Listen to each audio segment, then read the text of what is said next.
Matt, welcome to Locked In, man, all the way from California Yes, to sir. be on the show today. No, it's truly a pleasure and an honor, man. I've been following your story for years, and I've been watching your podcast. Super engaging. Just the way you help these people. Just you bring things out of people, and it's fun to watch. It's really intriguing. And thank you. Yeah, and you came a little bit from the nightclub business as well, so we're going to see Yes, a little sir. crossover there today. Oh yeah, that's one reason I admired your story, because I was like, this kid, jeez, like I listened to all of it. I related to a lot of it too. At some point, but I mean, you did it on a different level. Well, you probably did it professionally. Yeah. Well, I never did the acts. I never did the music, and that's a whole nother beast. I mean, we threw a lot of events. We threw an event every 2 weeks. We threw an event in accordance with the military payday.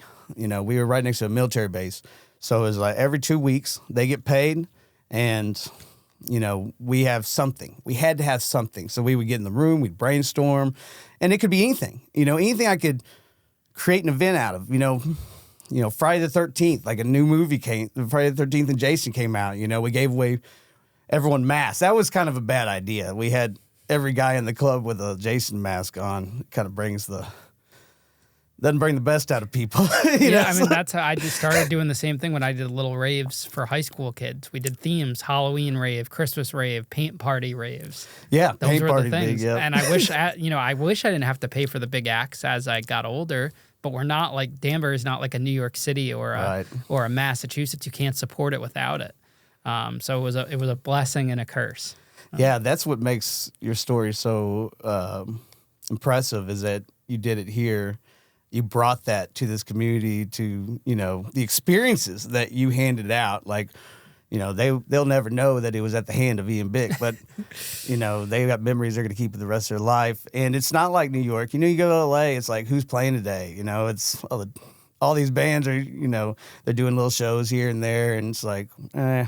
Yeah, and it's funny, I'll post like a TikTok now about like owning the club, and then people are like, no way, like my childhood was there. And this is because Tuxedos is now, over 10 years old, more than that, 12 years. So people find it crazy that I'm like the one that did that years ago, and now I'm recreating this still in this is Richfield, but I consider it Danbury. It's right on the border. So like we're building this and bringing all these cool people to Danbury again.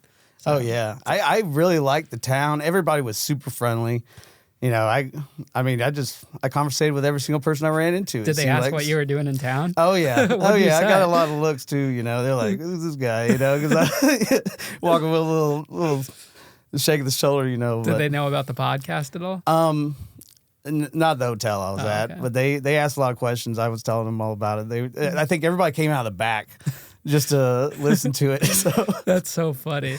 Yeah, it's a very nice area, and the hills, the trees, everything. I went jogging this morning. I went, about 3-4 miles, and went up through the neighborhoods. It's beautiful. It seems like a great community. Yeah. Did you grow up in California? No, actually. So my dad was in the oil business. So I was born in Chicago. He was working for Standard Oil. We went to Oklahoma for a little bit, short stint. Oklahoma, short stint. Dallas. Finally, we thought we were settled in Houston, and which is a super blessing. My dad kind of got some kind of promoted as an executive, and they shipped us off to England. Yeah. So from the time I was about 7 years old to about 9, I was in England. Wow, that must have been an experience. It was an experience, but what I remember about it the most is that I was able to do whatever I wanted. So, like, I was allowed to leave the house, and you look back this is the late 80s, and you look back then, and there was children being abducted. There was all these crimes happening. We didn't have the internet. We didn't have any way of communicating and sharing information like that. So you think it was probably even more rampant than it is today. But in that community, it was sea or green. For anybody who's listening, Beaconsfield, the entire neighborhood was BP. My dad was working for BP at the time. They got what he was working for in Standard Oil. He's worked for the same team for 30 plus years. He ended up. Anyway, we'll get to that later. My dad's my hero. Yeah. I'm glad I got to say that. But yeah, so we're in England, everyone, I got all the whole neighborhood's American kids, that work for BP. Their dads work for BP. So we were just menaces, we were out running around. Was it just you and your dad, or was your No, mom? no, my whole family. Okay. I have a sister. I have a little sister. She's married, kids, doing very well. And both my parents are alive. Both my parents are still married. I think I want to say 48 years. And it was recent that they had their anniversary. That's awesome. Yeah, I'm super blessed. I mean, at the end, we go through the story today, and that was always the underlining factor, is that my parents were there. So, I could do things that sometimes didn't make a lot of sense to other people, but, as long as my parents were okay with it, it's like, that was my validation. And then on top of that, my dad was extremely hard worker, 6 a.m., 6 p.m., worked at home, but he constantly drilled in my head. He's like, Matt, you're a winner. Wagners are winners. That's what he used to say all the time. Wagners are winners. Wagners are winners. And I decided I was going to be a winner, not to say that I won it, I just don't really remember my losses too much. I forget about them easily. How would kids describe you from back in the day? Like, if we had your high school best friend here, how would I was all over you? I went to private school, a small private school, through high school.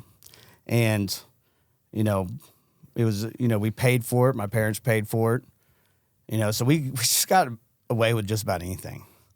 I played all the sports. I was just kind of the class clown a little bit. I was always causing problems for the teachers, torturing the teachers. I love making people laugh. That I always have gotten a kick out of. That's really at the heart of everything. I just love making people laugh, and I did a lot of that. And you look at the yearbook. My junior year, I was literally on every scene. I tried to get in every picture, so it was like the math club. And in the end, they freaked out because they're like, you're in almost every picture in the yearbook, But I think that most people that know me from a childhood, they have a story. They have some that I don't even remember probably. But where were you back for high school? So, yeah, sorry. We moved back to Houston, Texas, so Northwest Houston, Cypress area, I went to public school and stuff, and then I ended up going to a school called Texas Christian until my senior year, Faith West. My senior year, I changed schools because I was just, I quit honestly, I played football my senior year. It went into basketball. Once we went into the basketball, it was like, okay, half the basketball season was eaten up by football, and basketball was my passion. And I went in there, and I was at a new school, and the principal's son played my position. And so I stopped playing ball, and I focused on my studies. I was like, I got to get ready for college. And I realized that I had goofed off a lot, and it was time to get serious. So, yeah, I graduated Katy, Texas, Faith West, year 2000. And then I went straight into college. Where'd you go to college? I went to UC Baptist University. At the time, I had a girlfriend. We were very serious. We were together for 4 years. We never had sex. What? No, not a single time. We did make out a few times, but then, it was like she was very, very, very religious, and in turn, I started really going down that path as well. Her father was a deacon. At one point I asked for her hand in marriage, and her father said, "Go home and write me 10 reasons why why you should have my daughter's hand in marriage." So, I guess you couldn't come up with the 10 reasons. No, I did, and she got a ring, or a diamond. I bought her a loose diamond at the time, but I'll tell you that I know she won't hear this. Her name was Desiree, and I was so in love with her, and it was such a pure love. All my intentions were just so good. I didn't even know what heartbreak was at the time. I didn't know what pain was at the time. And I got fat. That was, I think, a mitigating factor. But she was, she was working at a church camp for the summer. It was 7 hours away. So, of course, every month I was driving 7 hours up, 7 hours down. I was bringing flowers. I was nervous about her talking to the guys and stuff, so I would pop in, hey, I'm here. But at the end, she came home and she was like, Matt, I've been jogging with this guy every day, and I just want to see where it goes. And I remember I just was like, no. Like, I had never felt what was happening. It felt like my heart was just like tearing in two. I remember that day I got in my car and I was driving home. I was driving a 95 Sebring and I was just hitting the steering wheel. I was just like, how could this happen? I was devastated. And, at that point was about the time that Halo came out. I was at college, living in the dorm. Halo comes out, and I devoted my life to it.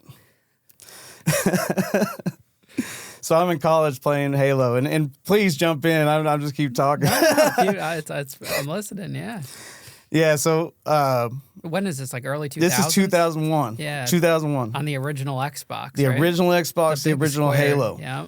It was really the new wave console. I mean, yeah, we had played other consoles and stuff like that. They didn't have the capabilities, the graphics and the depth.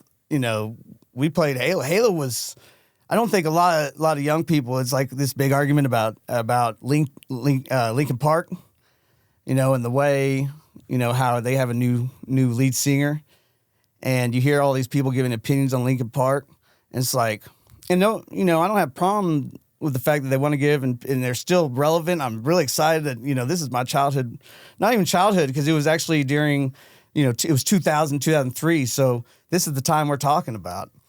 And the impact it had on culture, the impact it had on young guys at that time. And that's what Halo was. Halo like changed everything for the gamer. Yeah. And we devoted, we were in the dorm. I figured out how to pass my college classes, and still play, 7-8 hours of Halo. I got really fat. I'm talking. And I was the kind of guy, my friends were like, let's, I'm going on a date. And I'm like, oh, yeah, oh, you're going on a date? Oh, look at him. He's going on a date. We're going to eat pizza, man. We got the all-you-can-eat dorm, college cafeteria, and then we're going to play Halo all night. And that's what we did, man. I tell you what, my couch smelled. Some of my friends, they slept on that couch. I don't know if they ever showered, But what that turned into is we ended up playing in, and those of you old gamers, you might remember Xbox Connect. And we ended up playing Xbox Connect. We were all playing it. You got like a 90 ping, 100 ping. I mean, the guys over here, you got to shoot over here. But it was still gaming, and online gaming. It was kind of the beginning of all that first person shooter out, console online gaming. And there was a 4v4. It was the World Championship, and it was I don't know. There was really people from all. They call it the World Championship, and we had our team of 4, and we dominated. We absolutely dominated. And the guys we beat in the end, they were called the Mick team, and they contacted me and our two best players, me and a guy named TJ, and they were like, well, my aunt is the vice president for Southwestern Bell, and she said that they'll sponsor us if we write up a basically a presentation. This is why you should sponsor us. And she said she'll just push it through. And sure enough, that's what she did. And $7,500 a quarter. Wait, you got paid to play Halo back then? Yeah, it was. They paid for more of our expenses. We were going all over the country, And at the time, we were the very first. In my knowledge, I don't think there was another corporate-sponsored console team. Because at the time, sponsored console teams just did not exist. So this is like the original influencer. Like in today's world, like these streamers and stuff, that was you back then. Yeah, I mean, we weren't making content, that didn't exist yet. But, we were, at that point, if you know anything about pro gaming, this is where we were at. We were playing, they call it the AGP, Halo 50K. I mean, people dreamed up these big monster tournaments. One was Halo 50K. The winner was supposed to get $50,000. Bro, the hype was unreal. Like, everyone from around the world are signing up online. Halo $50,000, and we put together a team. We go out there, and we end up facing a team called the Dream Team. And I'll tell you what, they were far ahead of us. And that was the trick. We ran into them a couple tournaments. They were I would say we were probably the second to third best team in the country at the time. And then later on, I ended up teaming up with them, with a couple of those guys. Zios, for one, Matt Leto. Shout out to Matt Leto. He is the original. All these gamers, all these console gamers that are making money off they should be worshiping this motherfucker because he's paved the way. And he ended up winning the world championship in Seoul, Korea. He made $100,000 playing Halo in like 2002. Which is, that didn't exist. Nothing like that had existed yet. We were traveling all the country, and people were all these people are driving around their own dime, getting these terms: Atlanta, Nashville, Phoenix, Seattle, Houston. And it was, and that's what created the culture, really. That's what steamrolled it. So was this like your first step, you would say, into the entrepreneurial world? No. Or were you always like that growing up? Well, I'm a rebel, man. I am a rebel. I don't want to conform to the societal norms. I've tried. I'm not very good at it. I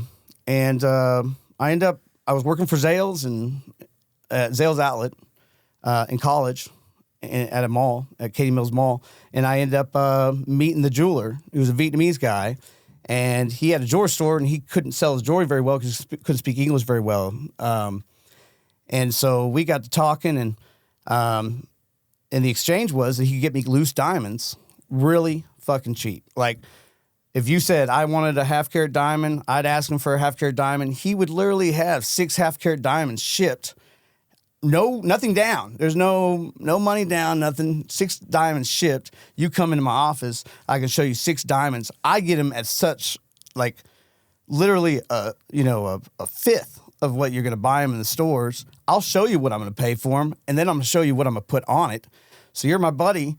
You want a diamond ring. You're about to buy this $20,000 diamond ring, blow your load on it. And I'm like, no, time out, bro. We'll make that ring. And we'll make it for like $4,000, and I'll make $600 on it, and that was I was selling diamonds to everyone at college. Anyone that got married at college bought a diamond from me. This was after Halo or before? No, this was before. This is during. During same time period? Yeah, same time period. So even though you were putting on weight and kind of being lazy, you still had the drive to go out and do a hustle like that? Yeah. It wasn't, I'll tell you that it wasn't much of a hustle. I wasn't not like I do today, I'll tell you that. I really, everyone just knew that I get diamonds at the best price. I don't know any college kids that are doing that, so I think it's a hustle. Yeah. I had to wear a suit all the time, and that was one of the things I hated about it. But, I look back and I think, man, if I had just continued that, I had a company called Strictly Diamonds, and my slogan was Strictly Diamonds, not strictly business. I had hats made and cars made, but what happened is Halo, really. And on top of that, I didn't know how to market myself. I didn't know how to get my name out there. And after I had sold diamonds to pretty much everyone that I had kind of knew and their friends, it was just kind of stalled. And, I was only working off, referral and whenever they needed me. So it just kind of, if I knew what I knew today, we didn't really have the means we had today. It was, to get the name of a business out there in the same way you could do today very quickly. But I look back at that and I think, man, I love the jewelry business. I did enjoy it. I ended up getting GIA certified, and I went through all that. So did you end up graduating college? No, I did not. And I went to 7 years of it. You went through 7 years of college. Yeah. So 3.5 years, UC Baptist University, Christianity French major, Christianity communications major, business communications major is what I finally stopped there. And then I quit to play Halo. And I ran that for about a year and a half, 2 years. My dad is the one who stopped me. And it's kind of, there was on TV, there was I'm a Pro Gamer, T Squared. Back in the day, they did a big story on him. When he was like 14, 15 years old, he tried to get on my team. And I played him online, and I whooped his ass, and I'm thinking, like, bro, you're just not good enough. Well, 3 months later, we play in a tournament, and his team whoops my team. And it was my dream team. I had brought guys in from all over the country to play with me. What were you going to say? No, I was coughing. Yeah, sorry. I was in.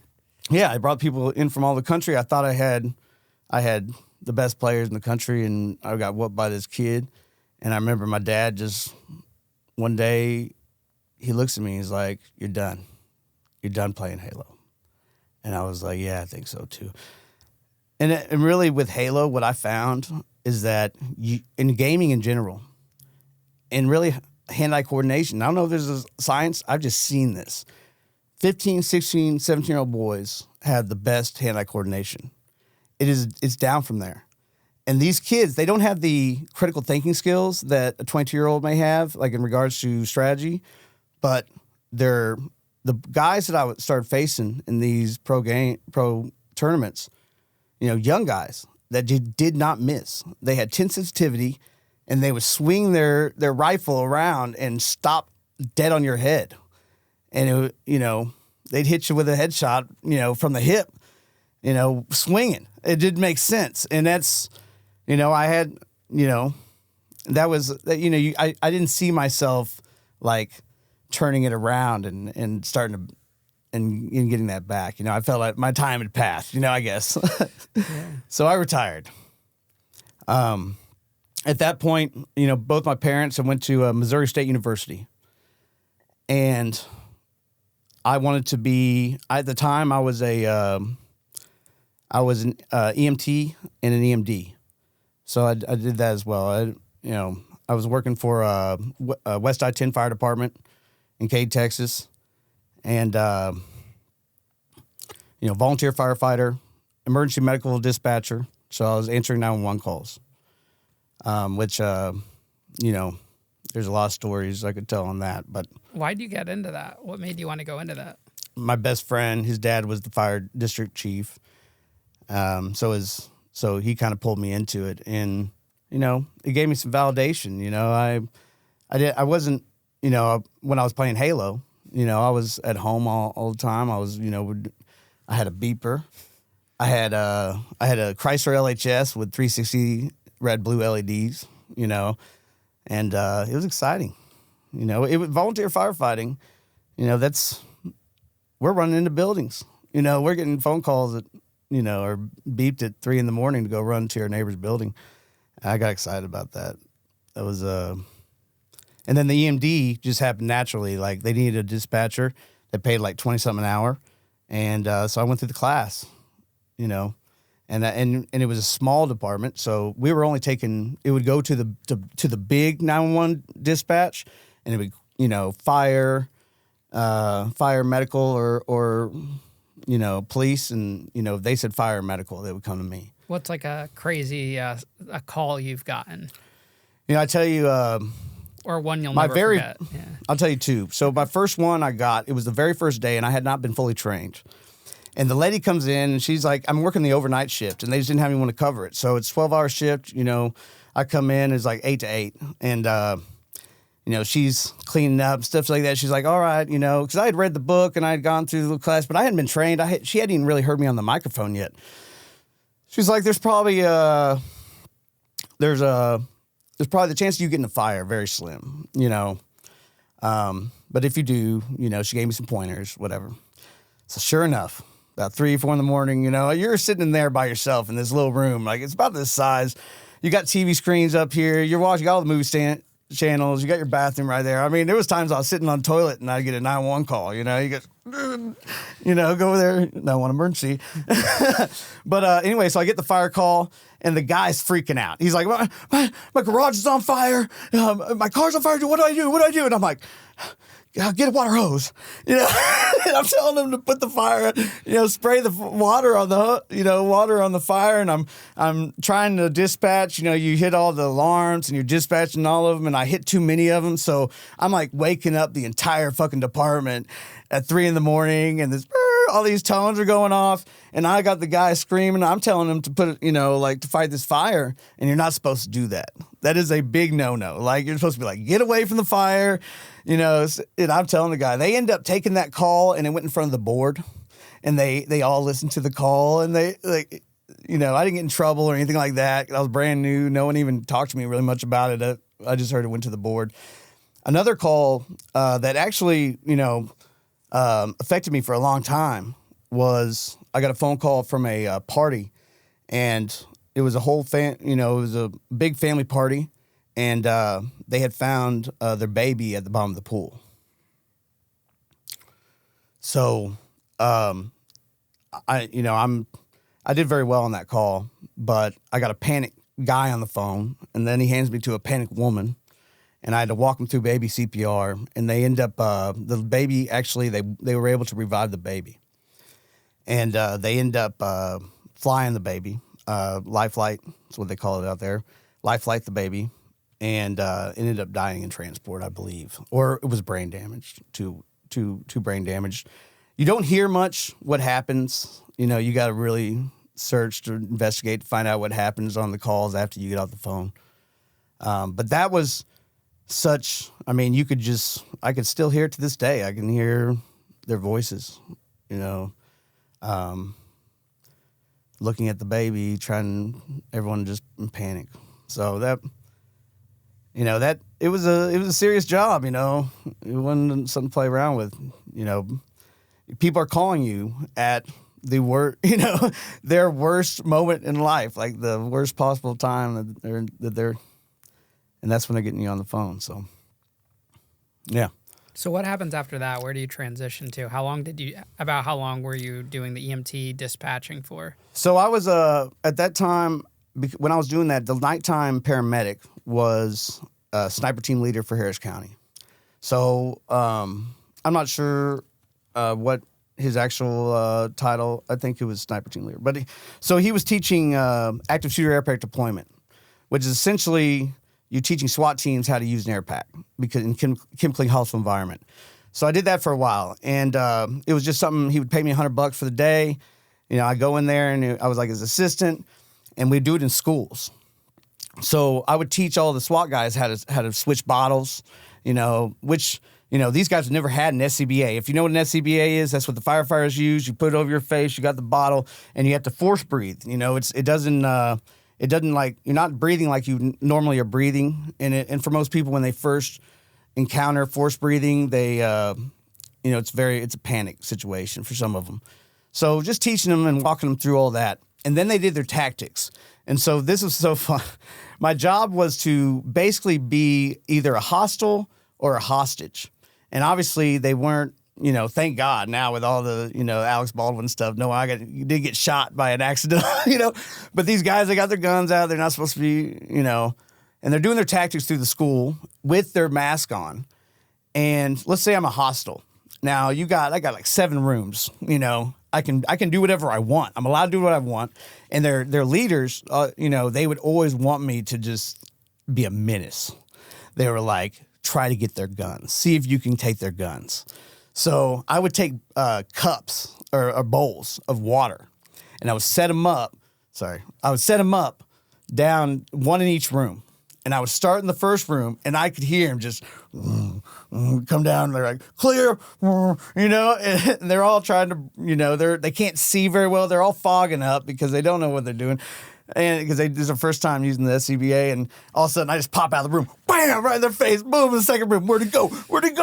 They're all scrambling. All of a sudden I come out of the second room, boom, and I'm just going up and down the hallway, being a menace, and eventually I set them up and I go to the ground. You know, I grab one of their guns off their hip and we all go to the ground, and you know, they would I get some carpet burns, but it was a lot of fun. Or I was a hostage, and they had to come find me. And they paid you for this. Yeah, I got $100 a day for it. That's pretty good. Yeah, it was exciting, and it was fun working with those guys, and it made me want to do it because at the time, remember the movie SWAT with LL Cool J? Yeah, and now they have the TV series with the I haven't guy seen from that. Criminal Minds. Oh, really? Yeah. I'll have to check that out. Yeah, it's that first movie when it came out, watching SWAT, and then doing that was all happening at the same time, and I was like, you know what, I want to go into law enforcement, and I didn't want to be a beat cop, and so I went to Missouri State University. They had a really good criminology department. In fact, the guy that oh man, what's his name? He wrote a book called Gang Phenomenon. He went basically not undercover, but in a documentary. Stance, and then spent time with the Bloods and Crips and stuff in L.A. And I don't know if they still do to this day, but for a long time, LAPD and all the big cities use Gang Phenomenon as basically their handbook on gangs. So I went out there and I was studying criminology. I was double major criminology, sociology. And, I went hard to work, I was also a KA at Houston Baptist University, Kappa Alpha Order. What's that? It's a fraternity. Okay. So, you know what? Let me digress just for a second. So Kappa Alpha Order is known as an all-white fraternity. It's the spirit. They call it the spiritual father is Robert E. Lee. But it's a long history. Secret society, fraternity. Network of very influential, powerful people. Blah blah blah. Anyway, we had a fraternity. We had made our own fraternity at Houston Baptist University. We were called Kappa Alpha Omicron. Same colors. But we were a very mixed group of people. We were every race you could imagine was represented among us. It's 20, 22, 25 of us. I think when we were chartered, there was 30 of us. And really, Kappa Alpha approached us because they wanted to, at the time they had really bad press where they had a dog, a pit bull or a bully that had been wrapped in a Confederate flag, was chasing down, black students at University of Texas or one of the Texas universities. And they had some other incident, hazing incident, blah, blah, blah. And they came to us and they were like, we want you guys to be kind of the new wave of Kappa Alpha. So, we ended up joining. We ended up going through the whole process and we got chartered there. We felt like we were really making. We won the basketball tournament every year with those. But then when I went to Missouri State, I literally just walked up to the K house, shook their hand, and before you knew it, I was living in the K house. So that was a wild time. But I was also, bound determined to finish college. And we started sports betting, religiously. And we had a group we called the Paper Chasers. And every week, we all got together. We all shared our bet of the week, and we were doing really well. I was making money. I got a job at Victoria's Secret. A male at Victoria's Secret? I was the first guy that worked there, but that didn't last too long.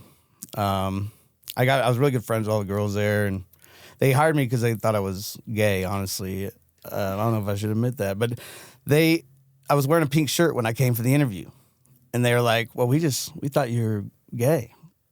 I was like, "Oh, surprise!"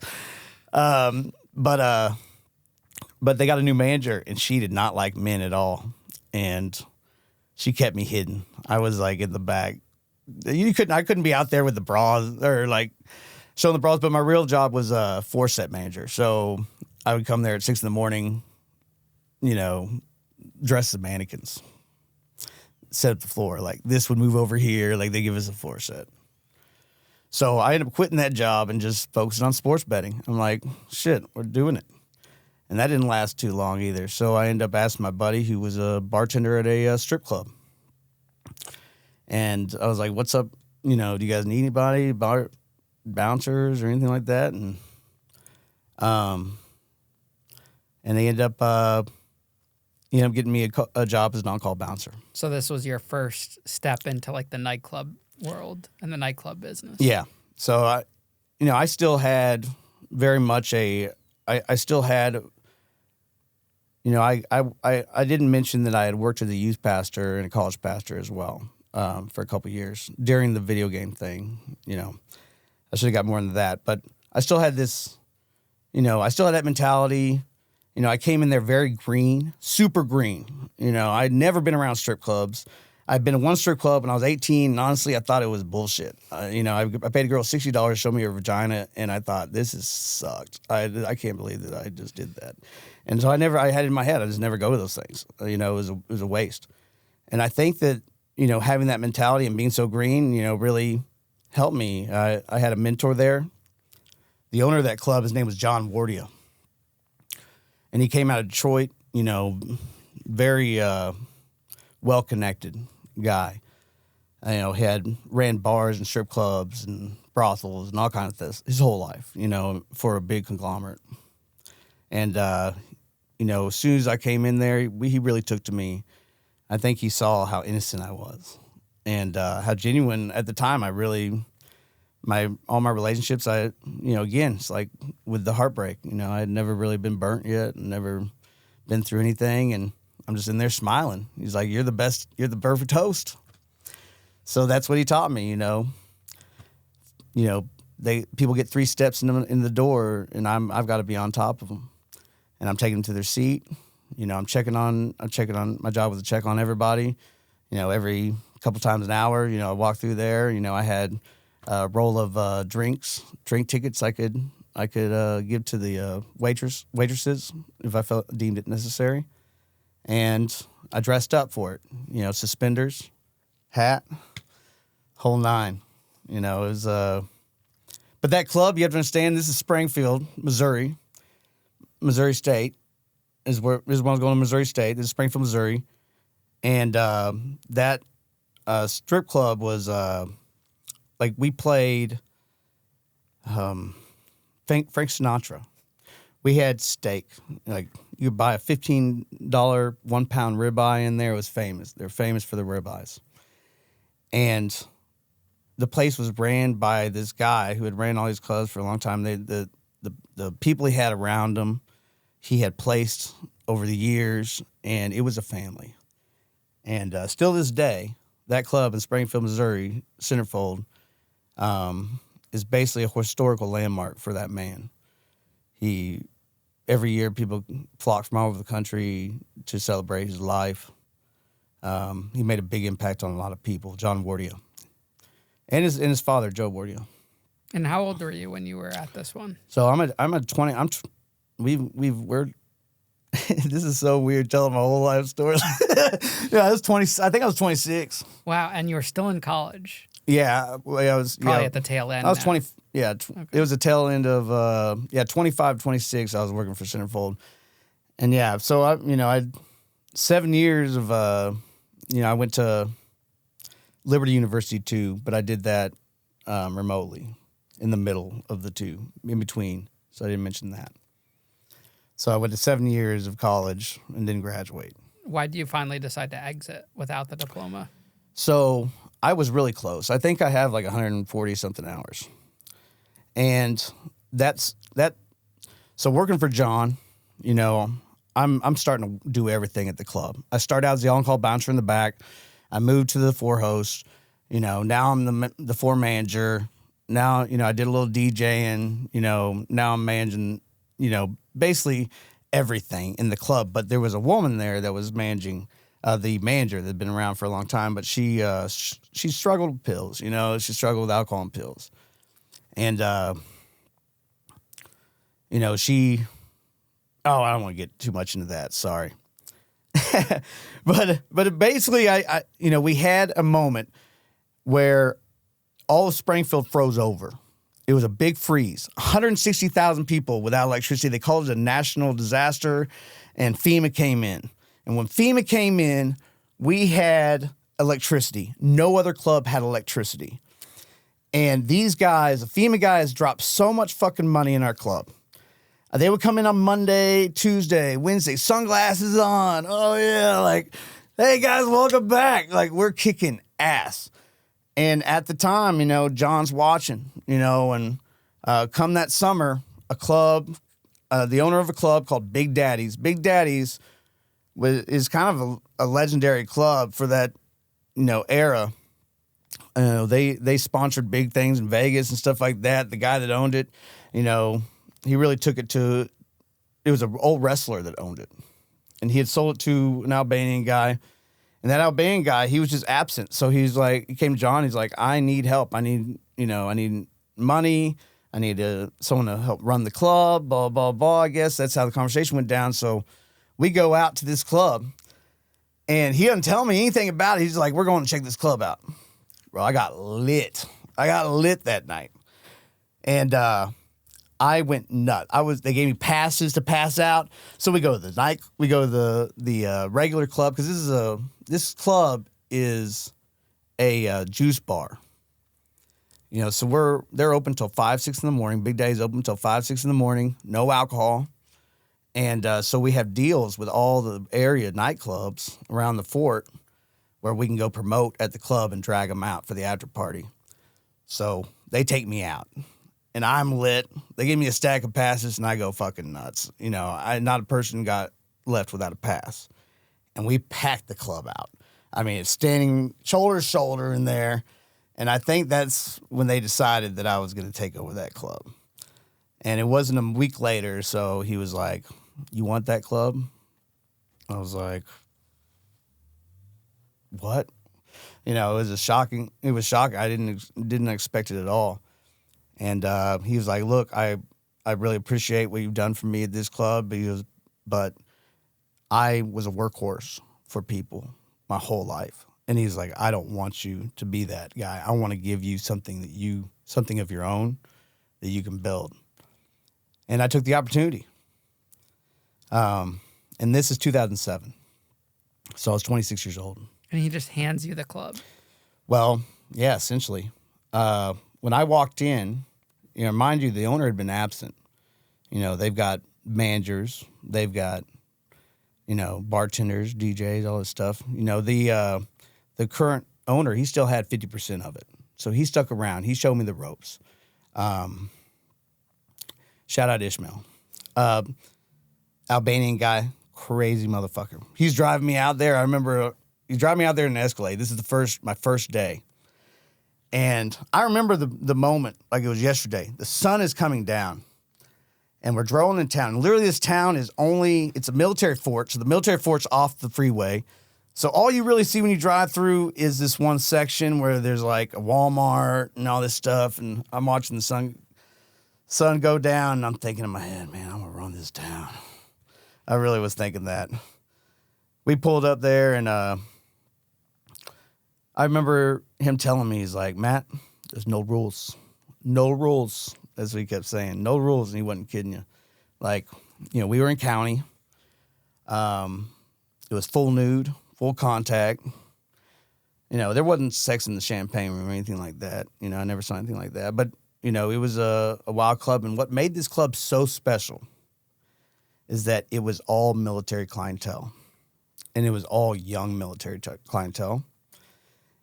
I can't imagine another club. I don't know of any other club that catered to this type of clientele, and that enabled us to push the envelope in so many different ways, in regards to entertainment, in regards to just engagement, you know.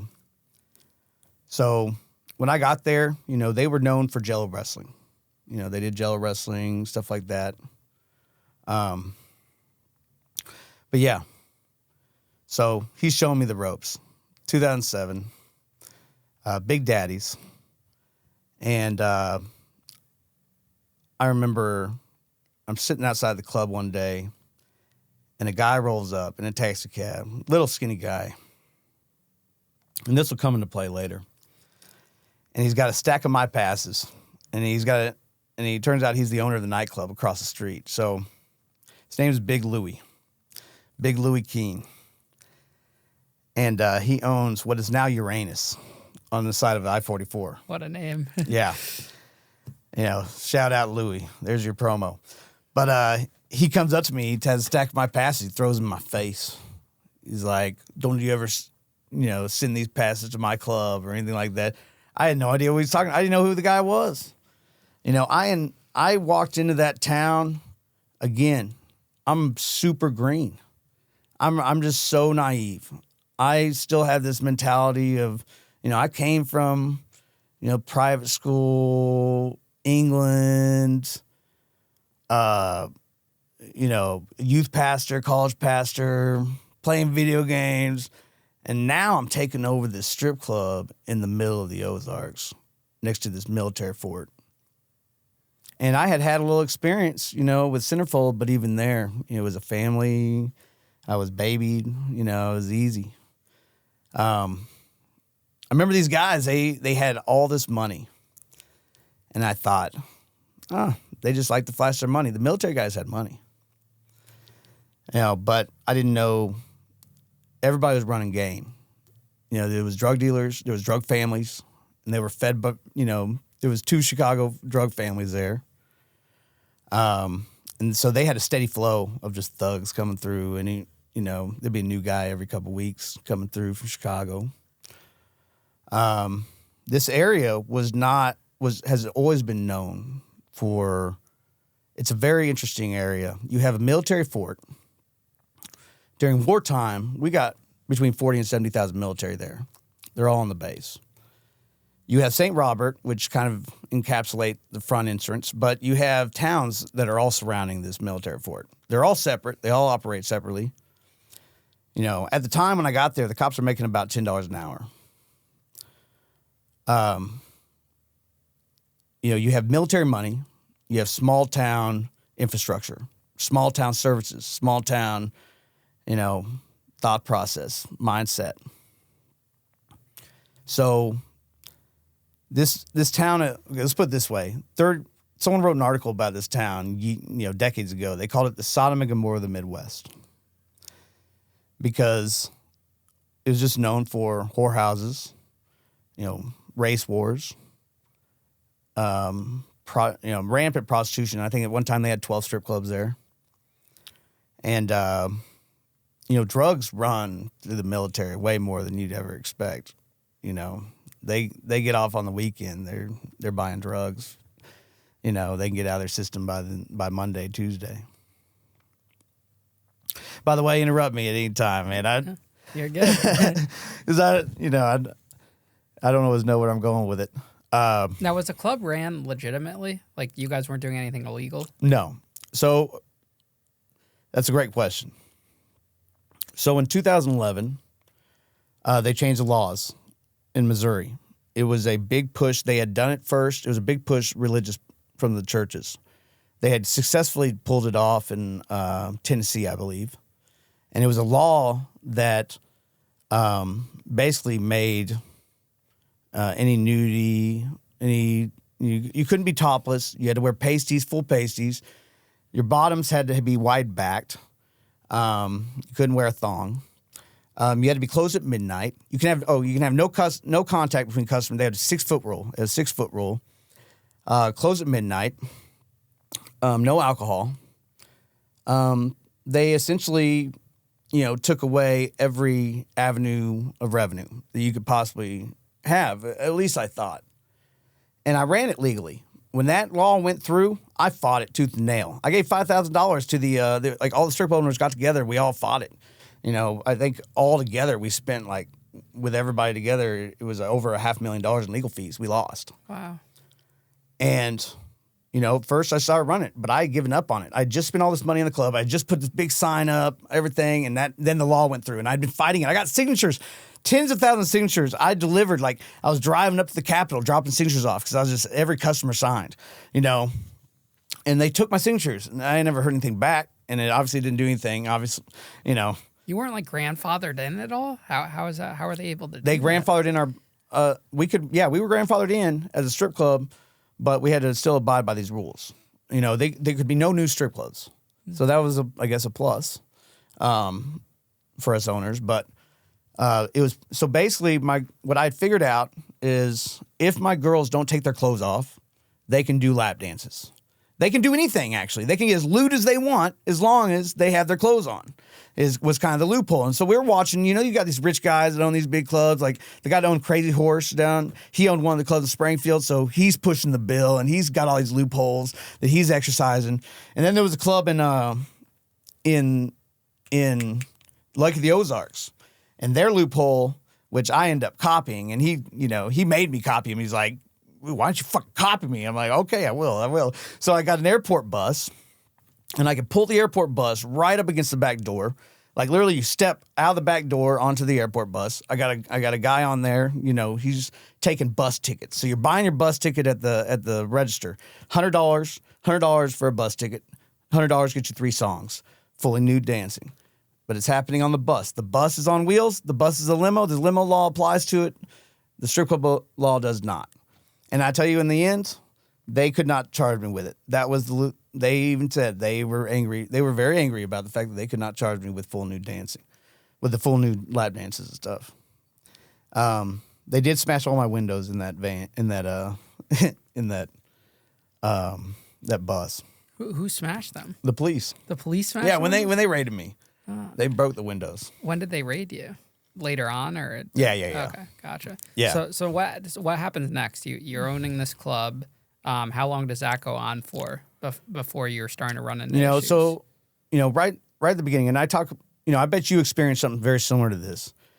You know, when you get into that arena, it's not a child's game.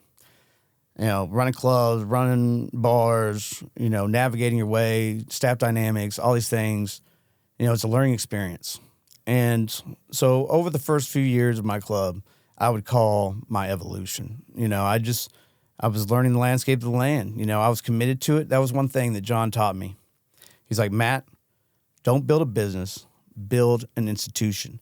People have to believe that you are not going anywhere, that you will be the last man standing. And if they believe that, and you believe it, then they will follow you. And that was my mentality. It was like, I'm going to be here. You're going to come and go. I'm going to be here. And it was an evolution. It was a process. I started, having people around me, and that I started realizing what was what. And I realized, the guys and I started taking stands against these drug dealing crews and stuff like that, kicking them out. They didn't like that. One of them arguably stole a dog from me after I kicked him out. But that was a big revenue. That was their big spot. We were open till 6 a.m. We were the only place open. So you're a drug dealer in that town. Like, where you want to be at 3 a.m. So they didn't like that. I started cleaning the place up. And I remember there was a girl that used to work for me. Her name and she was the number one girl that Big Daddy's had. Like, she was their number one girl. And I was just like, you know what? We're just going to manifest. We're going to put our foot down. We're going to make some changes. And I told my partner at the time, I was like, I'm going to go fire her. And I was nervous because he was, like, again, my only, don't get me wrong, I had a lot of pretty girls. Those girls are going to kill me. I did have a lot of pretty girls. But she was our biggest money maker. So when I fired her, man, it shook the club. All the girls were just stunned. No one would ever think that she could be fired, And I just started putting in work. I started traveling to St. Louis. I started traveling to Springfield. Started traveling to Columbia. And before you knew it, it didn't take long. I think I had about 20. I called it Rule 27. I was like, we go by, does she fall under Rule 27? Rule 27 is 8 plus 9 plus 7 plus 8 plus 9. Or no, sorry, 8 plus 9 plus 10. Sorry. So 8 9s and 10s. 8 9s and 10s. Only. And so whenever I get an application, I would just turn it over. It'd say 8 9 or 10, And that was and within about 2-3 months, we had about 30 girls in there. And are they getting paid a salary, or do they No. just make tips? No, the girls, they just make their tips. And they sell give dances. you a cut? No, so they do not give me a cut of their tips. I never touch their stage tips. I'll tell you, my job as a strip club owner is to make the girls money, or just in this industry in general. Like, if I make my girls money and I make them money consistently, then they'll stick with me forever. And they'll maintain my the integrity of the club. So they kept their stage tips on the dances. We were $45 for a bed dance, so we had bed dances where you laid down, and the girls give you a lap dance. We had couch dances; those are $28. And out of the bed dance, the girl got 30.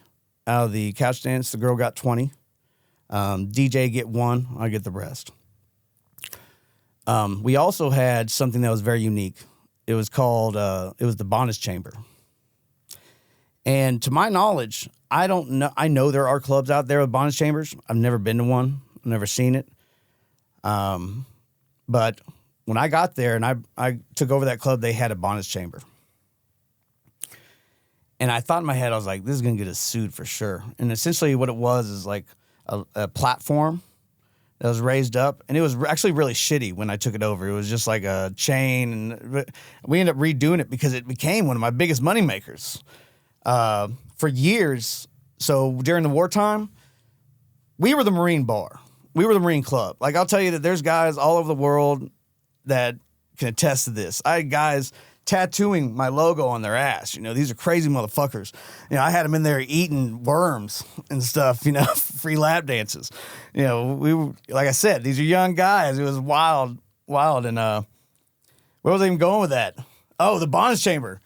So for a while there, the Marines started like being really proud of going to the bondage chamber.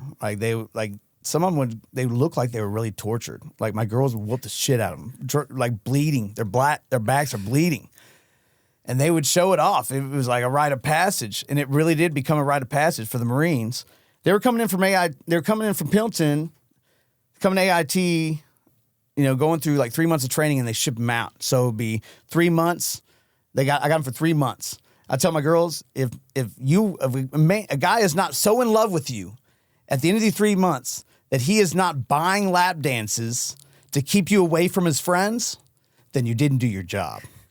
And that's what it became for a lot of these guys. They would fall in love with these girls, and they're surrounded by 30 alpha males, that are like, yeah, I'm gonna buy a lap dance for his girlfriend. So where do you guys make the money off of getting the cut of those dances then plus the bar? The bar, we don't sell alcohol. So is there enough money to be made then? Yeah, I mean, I do, 300 dances a night, I mean, it wasn't gangbusters like some of these clubs in the big cities and stuff. But, we'd have $7,000, $8,000, $9,000 nights. My cost to operate was super low. My employees were paid a shift fee, $50 a shift. Everyone kind of, the tips ran through the club.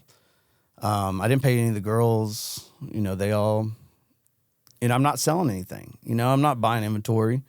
I'm selling time. I say I'm selling time. I sell 3.5 minutes. And I would go in the dressing room and we'd do stripper math. And I'd put a board up there and I'd be like, all right, so, there's say this many minutes in the night, you can get this many dances, that's stripper math. We're selling 3.5 minutes at a time. You have limited time. And, to answer your question,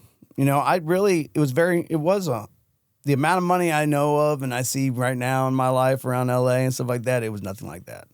It was very humble. I mean, I spent most of my money on my friends. I took them, I mean, on any given week, I might take $7-8 grand and spend 2 nights in Springfield and make it rain on the clubs. And then before you know it, I'd have 3-4 girls the next week and they would make me that money and back that money and then some. And Wow. So when did things start to go sour for you? no, things didn't go sour. In fact, we were steamrolling whenever I got raided. So I'll tell you that let's cut to the chase. So 2014, me and my boys, we had a group of guys. We were very close, and we used to joke around, that all of us had fought against each other or with each other, over the years. All the years I had those clubs, those were like the guys that had, come together. Several of them worked for me. And we decided that we were going to stand up a bike club. We all rode motorcycles and we all rode together. And we're like, let's make it official. Let's patch up. Let's make our own club. So we started Uncommon Brotherhood. Uncommon Brotherhood, and the reason it was uncommon, a couple reasons. First of all, we were mixed race. So we had a black member, a couple of Hispanic members. There was 7 of us. It was a mixed group, and then we also rode mixed bikes, which is not normal. Usually you're either riding the crotch rocket or you're riding the cruiser. And so we stand this club up. We put our patches together, or our vests together. Man, we were all so proud of it. Those colors were green and black. And we were trying to get sanctioned by the white dominant of Missouri, which was the Galloping Gooses. And when we went to them, they says no go. We're mixed bike, but more so we're mixed race, and they can't sanction a bike club with mixed race. So without hesitation, we're like, man, well, we're they're not gonna burst our bubble. They're not gonna shatter our dreams. So we just go straight to the Outcasts out of St. Louis. Now, I was telling you about this earlier. Bike clubs are segregated. It's less and less today, I think, that it was back then, or even 10 years before that, or 20 years before that. But and then you have your states like the Banditos, they run Texas. Mongols. These are clubs that do have mixed races. There are white guys and black guys and Hispanic guys in these clubs. But in the middle of Missouri, you had the whites and you had the blacks. So in order to stand up an MC, you have to go to a dominant. You have to go to, if you're a white club, you go to the white dominant. You're a black club, you go to the black dominant. It's that simple. Now, when you're a mixed race, what do? You're not supposed to really be sanctioned at that point. Not in Missouri, not with protocol. So we go to Outcasts. Sure, they give us our stamp. They give us a stamp of approval. We change up our cuts. We change the logo. We had this lion logo, Uncommon Brotherhood, yellow and gold, gold and black, and we had our Outcast patch. It was They looked really good. They looked formidable, and the 7 of us were very formidable. And did you guys look at yourself as like the 1%ers, like outlaw biker type people? Or so I'll tell you that and I have a view of that, 1%, and we saw ourselves as a crew, and we walked with confidence. I tell you what, we walk into a place, we walk into a bar 7 deep with our cuts on, you feel it, I think anybody would admit that. You have this, you're moving as a unit, But as far as 1%, no, not at all. In fact, 1% means that you're a criminal. You're an open criminal. That's literally what the meaning is behind it. Now, you could argue that and say that with my strip club, and but no, I did not see myself as like, we're not. I've been around 1%ers, and there's different levels to it. So why do 1%ers like being called 1% outlaw clubs when you talk to some of these individuals that say it's not a criminal organization? Yeah, I think that it's just semantics. It's just etymology. They're just, you have MCs and then you have 1%ers, and that came from, and I won't do the story justice, but it came from a long time ago. Somebody came out and said that 99% of bikers are law-abiding citizens, which would mean 1% are not. So if you wear a 1% patch, then you're saying that I am not a law-abiding citizen.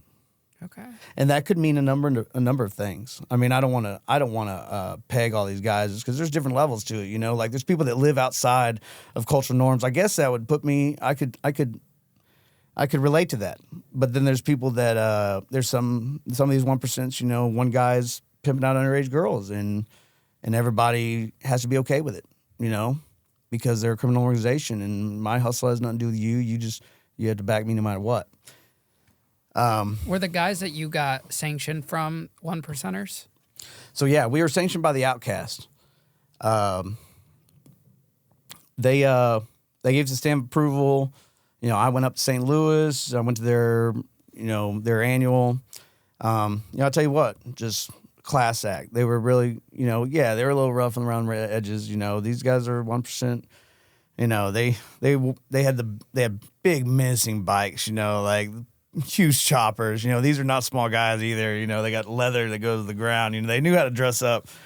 But yeah, as far as my we were men, you know, and we with mutual respect. So I never had or saw any kind of like anything that gave me pause with those guys. What would have happened if you didn't get their approval and you just went and did it on your own? We would have, so that kind of is the lead in. So when we went and got Outcast approval, you know, the word starts getting out. And about a month later or so, you know, we get reached out to by a group of clubs. I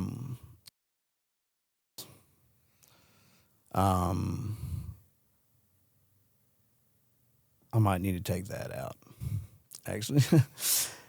It was a group of clubs reached out, and they wanted to do a meet and greet with us. And we thought, you know, because we had heard, you know, that a lot of people were not happy about us becoming sanctioned by the Outcasts. And they reached out, meet and greet, thinking, oh, great, you know, this is awesome. Like, they have a clubhouse. We're going to go out to the clubhouse. They got an open bar. Like, they're hyping it up, and we're excited. So we roll out there. They were 6, 7 deep. And we walk in. They got a bucket. Throw your cell phone in. Another bucket. Throw your guns in. Now, I'll say guns.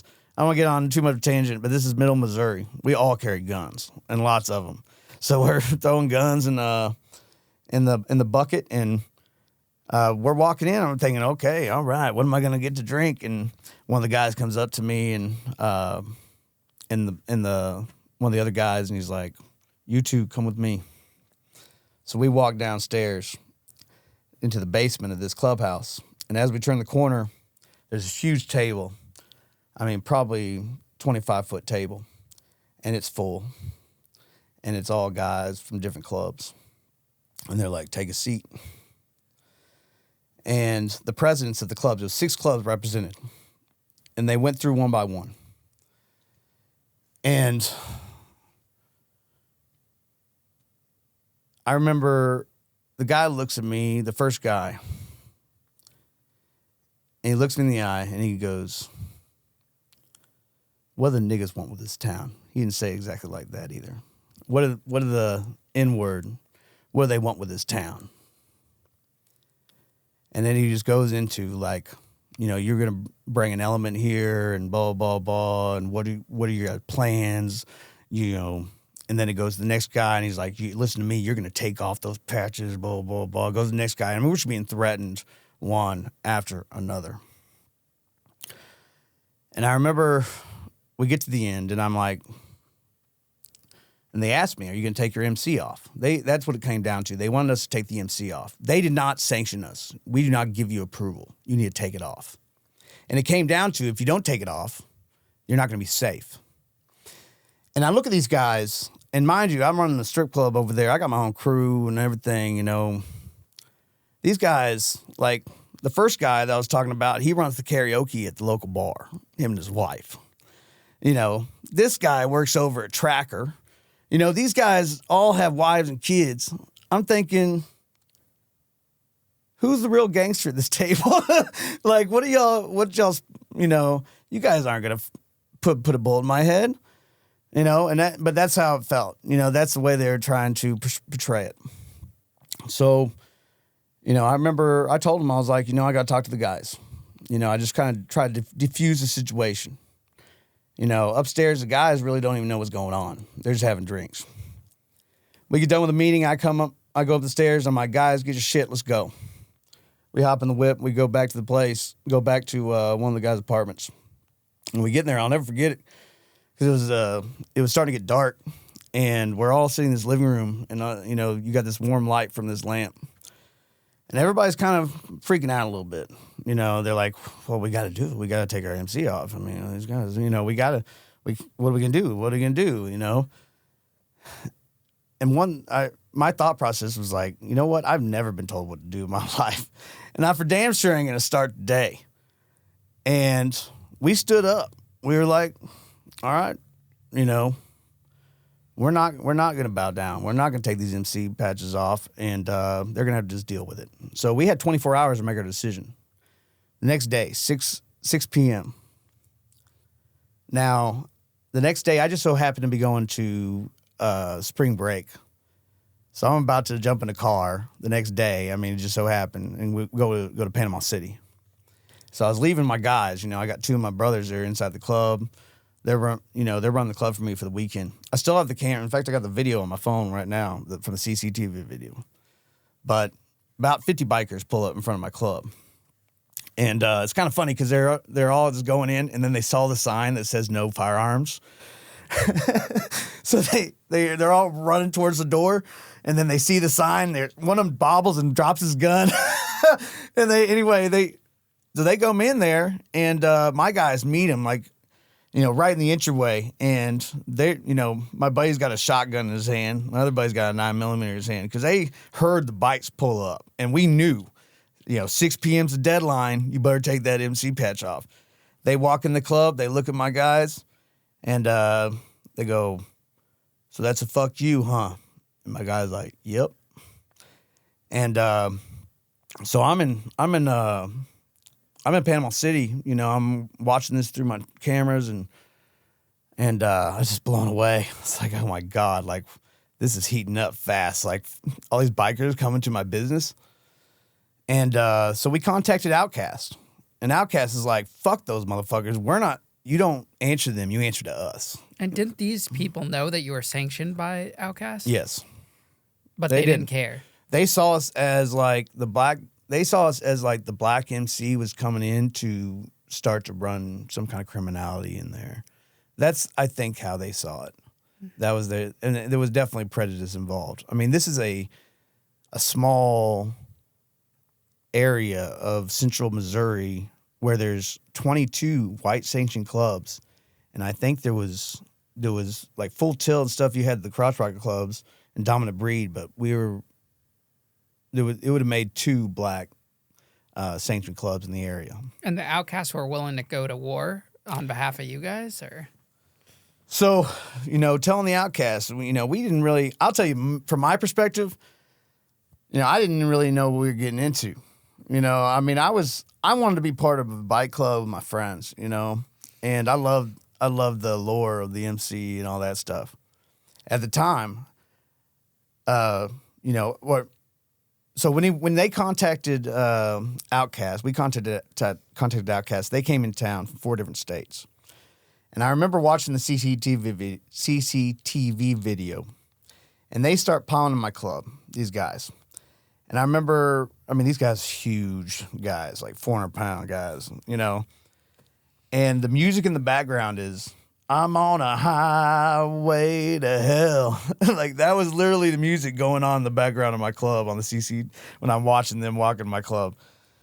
So they go up to the house, the place that we were at when we had the meet and greet where we're in the basement and everything.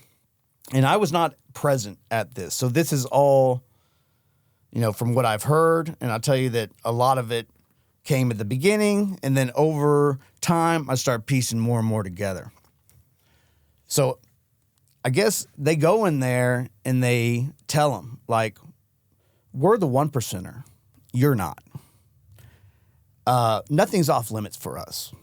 So if you touch Uncommon, we'll kill you. We'll kill your wife. We'll kill your kids. So at that point, that was definitely a power shift within the bike community in that small town, you know. Like, it sent shockwaves. They couldn't touch us on the street, and they knew it. A month goes by. I get a call from my landlord, who is a military MP.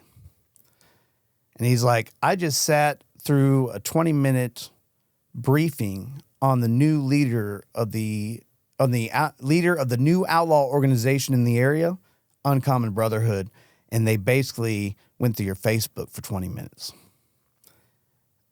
Oh, I get on Facebook immediately. I write a long letter to, you know, I didn't say to the FBI or anything. I don't remember what I said exactly, but I was like, look, and this is what a lot of people don't know about my club. I had never used hard drugs in my life. I had never been around it. You know, I didn't smoke marijuana. I drug tested my girls. I kicked out all the drug dealers. You know, we dealt with it. You know, some of the girls would go through addiction or problems and stuff like that. You know, we were there to help. But we were not a source of that. And we ran a very, very tight ship. And anybody would have tested that. And I was able to have hundreds of people attest to it. So I write on there, I'm like, I need a witness. I need a testimony. You know, and I got the whole town on my Facebook at the time. So they blow it up. You know, my buddy who was a DOD agent, he told me that he had talked with the FBI, and they told him I got nothing to worry about, that it was kind of blown out of proportion, blah, blah, blah, you know, of course.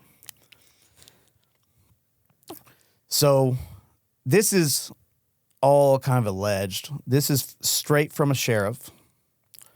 And I found this out this week. So the first domino to fall in my raid, Louis Keene apparently had a shed behind his club with what the police described as a bale of marijuana. I imagine it was probably full plant that he was just dried out. He was pulling off or something like that. He got caught with it by one of the sheriffs. That's your competitor on the same street. That's my competitor. We're within 1 mile of each other. He was honestly, if you ever seen, he was like Porky's, like in that movie. Like, he was like he even had a pig as a symbol on the front of the club, Big Louie's Cabaret. And, you know, so apparently he gets busted for marijuana, but they really wanted me. Now, mind you, all these white clubs, you know, these 22 clubs, they're just filled with military guys and ex-law enforcement, friends of law enforcement, blah, blah, blah. So they can't really hit me on the street, you know, because of what happened with Outcasts. You know, they already, that avenue shut down. So they have to give me another way. And at that point, they wanted me, and they leveraged Louis' bust, and the deal was made. They couldn't afford to investigate me, and and they asked Louis essentially to hire a private investigator, put together the case, present it to the prosecuting attorney, and they would act on it. And that's what happened. Big Louie hires a private investigator. This is all in my discovery in detail. He asked the private investigator to document, you know, basically the private investigator went to the prosecuting attorney and asked the prosecuting attorney, what evidence is it going to take to bring charges against Matt Wagner? That's a quote. And, you know, he illegally obtained 2 hours of video inside my club, you know, video of lap dances, videos of all kinds of, I'm even in the video one time. It's kind of funny.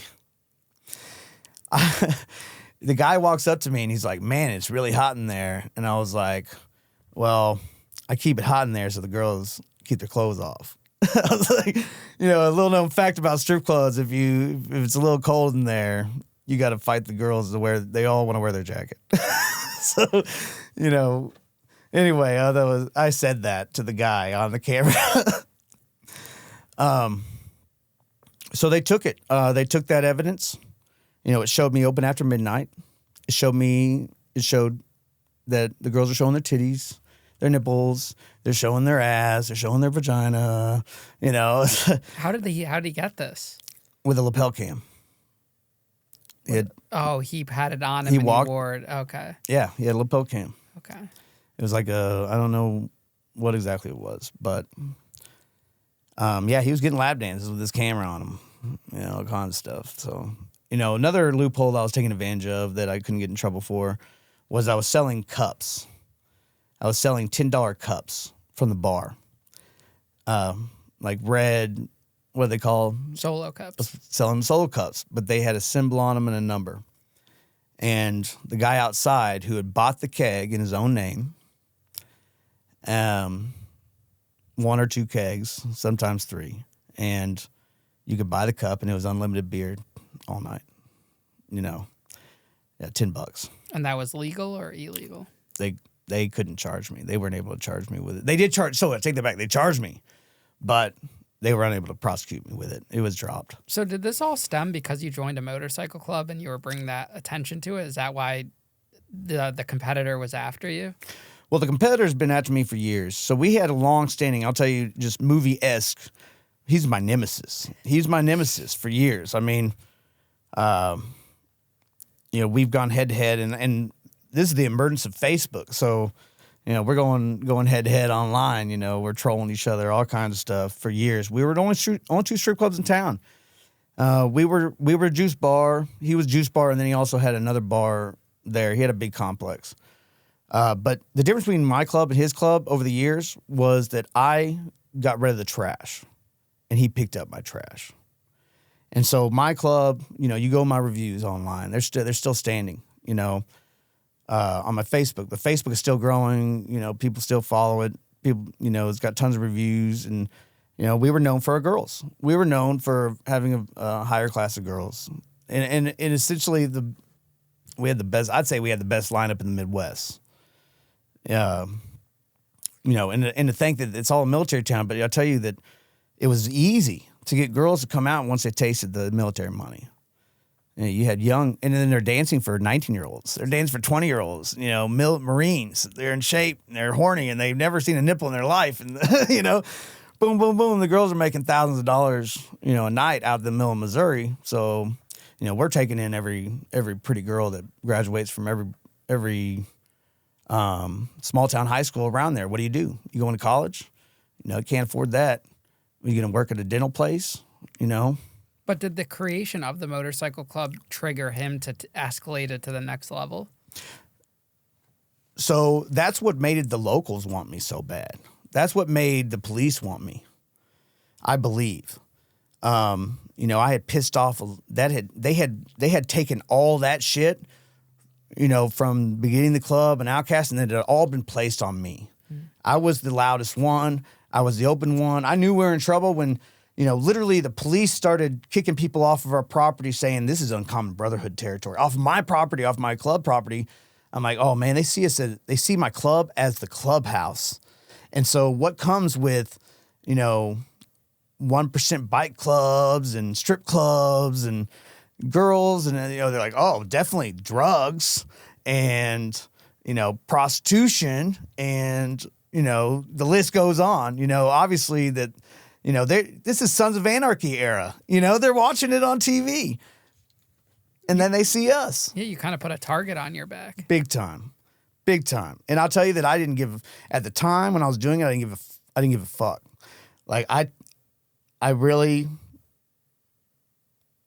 the raid and all that stuff. In the end, I knew that it was kind of coming at one point, because we were breaking, so, I get ahead of myself, but when I was running the club legally, the girls were in full clothing, doing lap dances, blah, blah, and I was doing the loopholes. I got to a point, I was friends with the local cops. Really good friends. The head of narcotics would come in my club. He'd sit upstairs with me all the time, like it was really important. My relationship with the police was really important. You know, we were the only place open till after 6, you know, till late night. We had all kinds of problems. We were fighting off all kinds of stuff, and I need their support. They were not involved in the raid at all. It all went over their heads. So, you know, you have the Mid-Missouri Drug Task Force, you have the state police, you have a select members of the local police, and then you had Rolla PD, which was a town down the road. When they raided me, they had 30 SWAT in gear, and they were not wearing police gear. They were wearing Marine Corps full armor. They looked like Ninja Turtles. I'm sitting in my club. Now, the way my place was, it was a 2-story club. It was a 70 by 40 pole barn that had been finished out inside. You had an upstairs, a balcony. That's where the lap dances, you know, the couch and the bed dances were. The girls' dressing rooms upstairs. I'm in my office all the way from the other side of the entrance. I hear, police, police. I'm thinking, one of my buddies comes in like that all the time, joking around. I'm like, this motherfucker. I did not let the girls drink inside the club area, and I didn't let them drink up in the dressing room because they just couldn't control themselves. I'd leave for an hour, come back, and I'd have 2 girls falling down the stairs, you know. So I had a fridge and everything, and they could keep their drinks, and they were allowed to come in, have a few drinks, and then they had to get back to work. So I got 2 girls back there, and they had, you know, I was hanging out. I was in my desk, and I hear police. I go, and I had curtains. The door was open, but I had a curtain. I opened the curtain, and they were coming in through where the bus was. The bus door was right there, adjacent of my office door. And I see this guy. He's wearing full body armor. He's got his gun, and I'm just like stunned for a second, and then all of a sudden a flashbang grenade comes right over his shoulder, and it's coming down right on top of me. I go to hit the ground, the thing goes off right next to me. I hit the ground, I'm laying down, and the club was just popping, you know, and then it just goes dead silent because as soon as they start piling in, my DJ's upstairs, he turns the music all the way down. And then you just hear flashbang grenades going off everywhere. Boom, boom, boom, boom, boom, boom. My dog is going nuts. He's barking. I got a big pit bull behind the bar. And, you know, he had been paralyzed, and I had rehabbed him back to health, and he gets stressed out. You know, I was thinking, oh, my God. And I start screaming, don't shoot my dog. Don't shoot my dog. You know, I'm screaming it. And the officer, I can hear him. Are you Matt Wagner? Are you Matt Wagner? Don't shoot my dog. And then finally I'm like, yes, I'm Matt Wagner. He had already zip tied me. He just dragged me up and took me out the back door. Now, at that time, my girls are upstairs, and the way one of the girls tells the story, she's walking around the corner to like go downstairs, and she hears the first flashbang grenade go off. She thinks it's a gunshot. Then they hear boom, boom, boom, and there's 7 of them. They threw 7 flashbang grenades in my business, bro. We found the rings. We only found 7 of them. They might have thrown more. She thinks it's gunshots going off. The other 2 girls in the dressing room, they go running in. They're like, oh my God, they're hiding in the closet. They call 911. They think that it's like a mass shooting. They're scared to death. They call 911. They're like, someone's shooting the club up. And the cops are like, no, that's us. Those are the police. You know, go out and meet them. And, you know, I had a pregnant girl. They made her lay on her stomach with guns too. They had guns to their heads. They were not marked as police. They did not wear nothing said police on them. But yeah, they dragged me out in the back. So I'm out by the bus. I'm in the back area, and they're taking everyone out of my club. I had 93 people on my property. So out of that, you know, I had like 27 girls, maybe 6, 7 staff, and the rest were customers. And the rest they were military. They're all military guys. Guys that just came back from war. They're getting flashbanged in the strip club. Like, it was a big thing. I had guys in taxi cabs going home crying. Not because they're scared or anything, just because PTSD. Like, these guys came back from war. They're getting flashbanged in the strip club. You don't expect that. Why'd they go in with such force? Well, so there was a guy named Darren Logue. Darren Logue was, I think he was a doctorate, had a doctorate in criminology. He was at the college, and I don't know where he came into play. This guy, they had an informant, apparently, but they had fabricated an entire target board, like, the boss is in the center.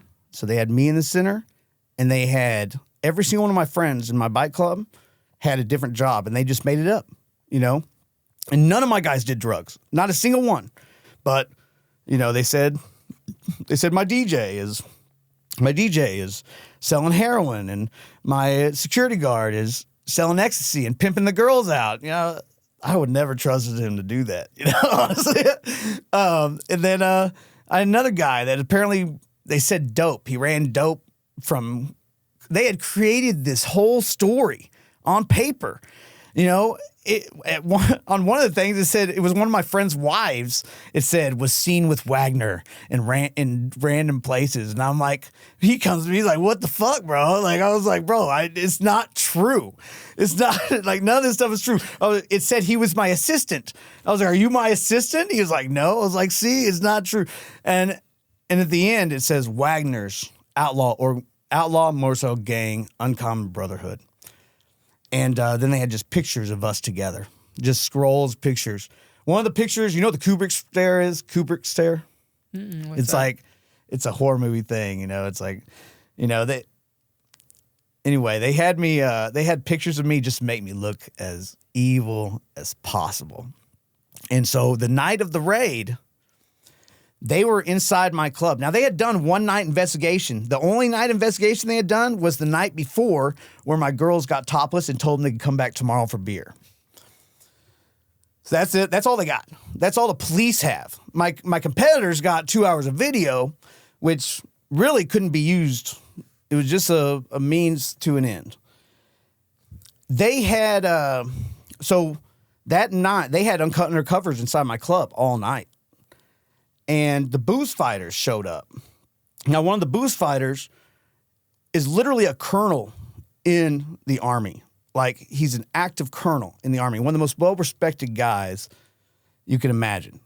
He shows up at my club. He, with respect, waits for me at the front door. I take his guns from him and put them in my safe. He comes in with his cut on, sits down, maybe in there for 30, 45 minutes. I got the guns in the safe. He decides he's going to leave. I go get the guns, hand to him. And that's all I could really think of, because what they said in the discovery and in the news is that bikers were inside the club wearing bulletproof vests. They had guns or holsters on their hips, and they were the only ones that had holsters on their hips. So they were watching. They were sitting inside the club.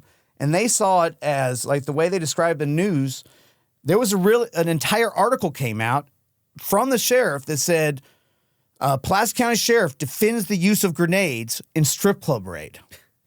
And it said it was a elevated high risk warrant at a place that was known to be a hangout for bikers and other criminality or something like that. What did your business partner say, or did you buy him out? I didn't have a business partner. So you had bought him out at that point?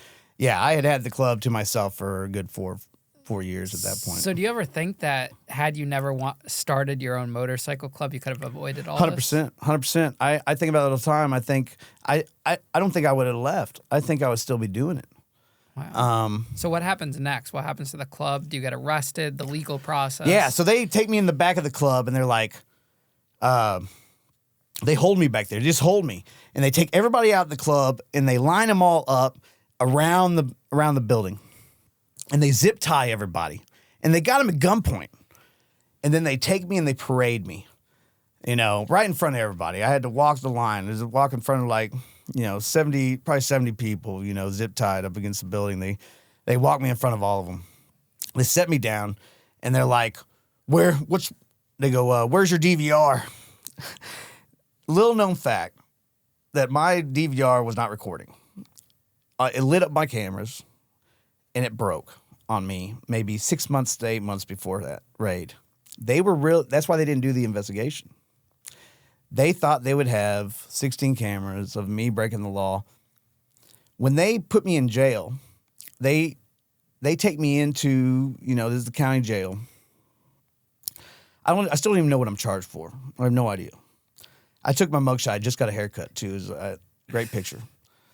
And, they go me through the paces. I'm charged with a Class 1 controlled substance, Trenbolone, steroid,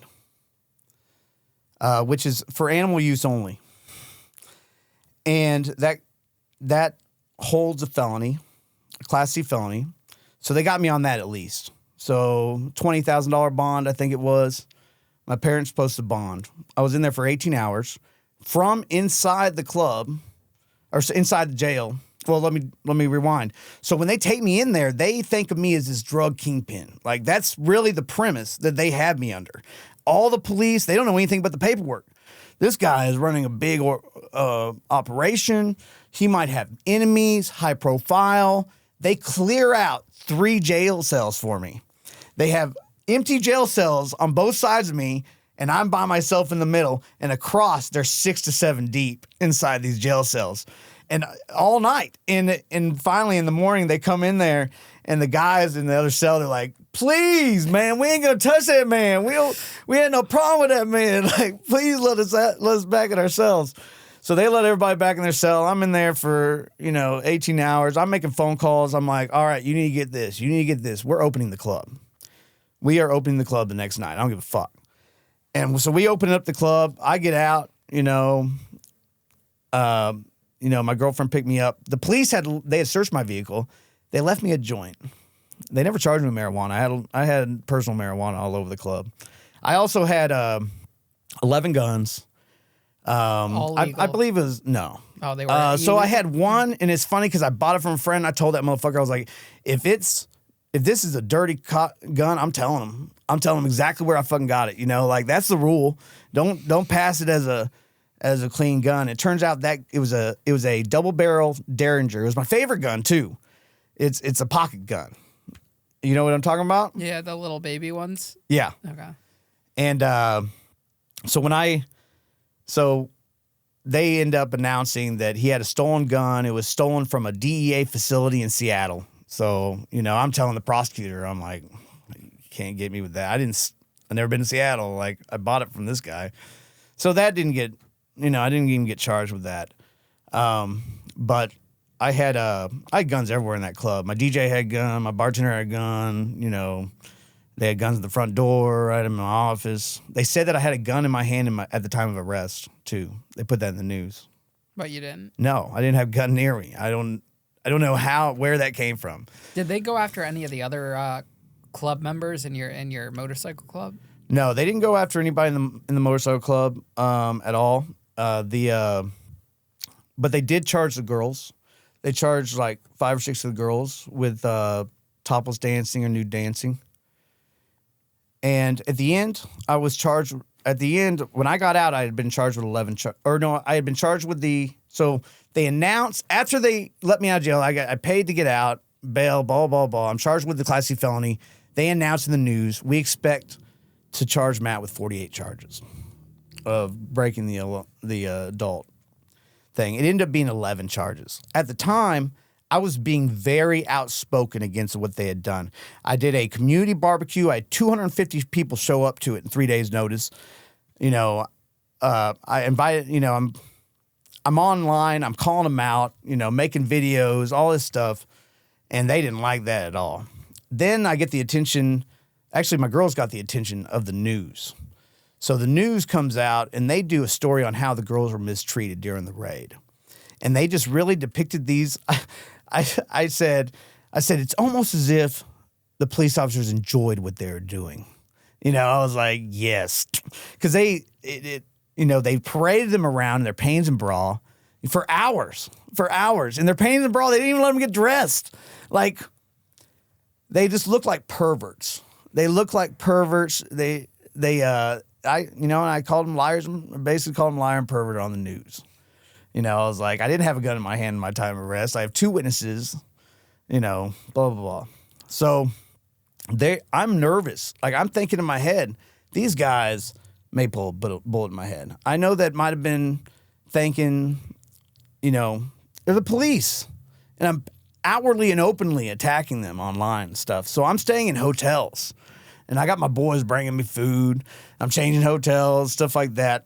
Because I don't know when the charges are coming in. because when they were going to drop these charges, which took days for them to do, they could have theoretically came and got me if they had come up with like a felony charge or something like that. They could have kicked in my door. I could have resisted. That's my thought process. I can't. I want to turn myself in. When they dropped these charges, I had my bail bonds lady. She was watching The Wire nonstop, and as soon as they dropped, she hits me up. She's like, "All right, I'm coming to pick you up." Go in there, bond out immediately, so I'm not sitting in jail, and I don't catch a stray bullet in like a a warrant, a felony warrant raid or something. Yeah. Yeah. So how does everything all get resolved? What's the final outcome? So, because you're obviously not in prison right now. Right.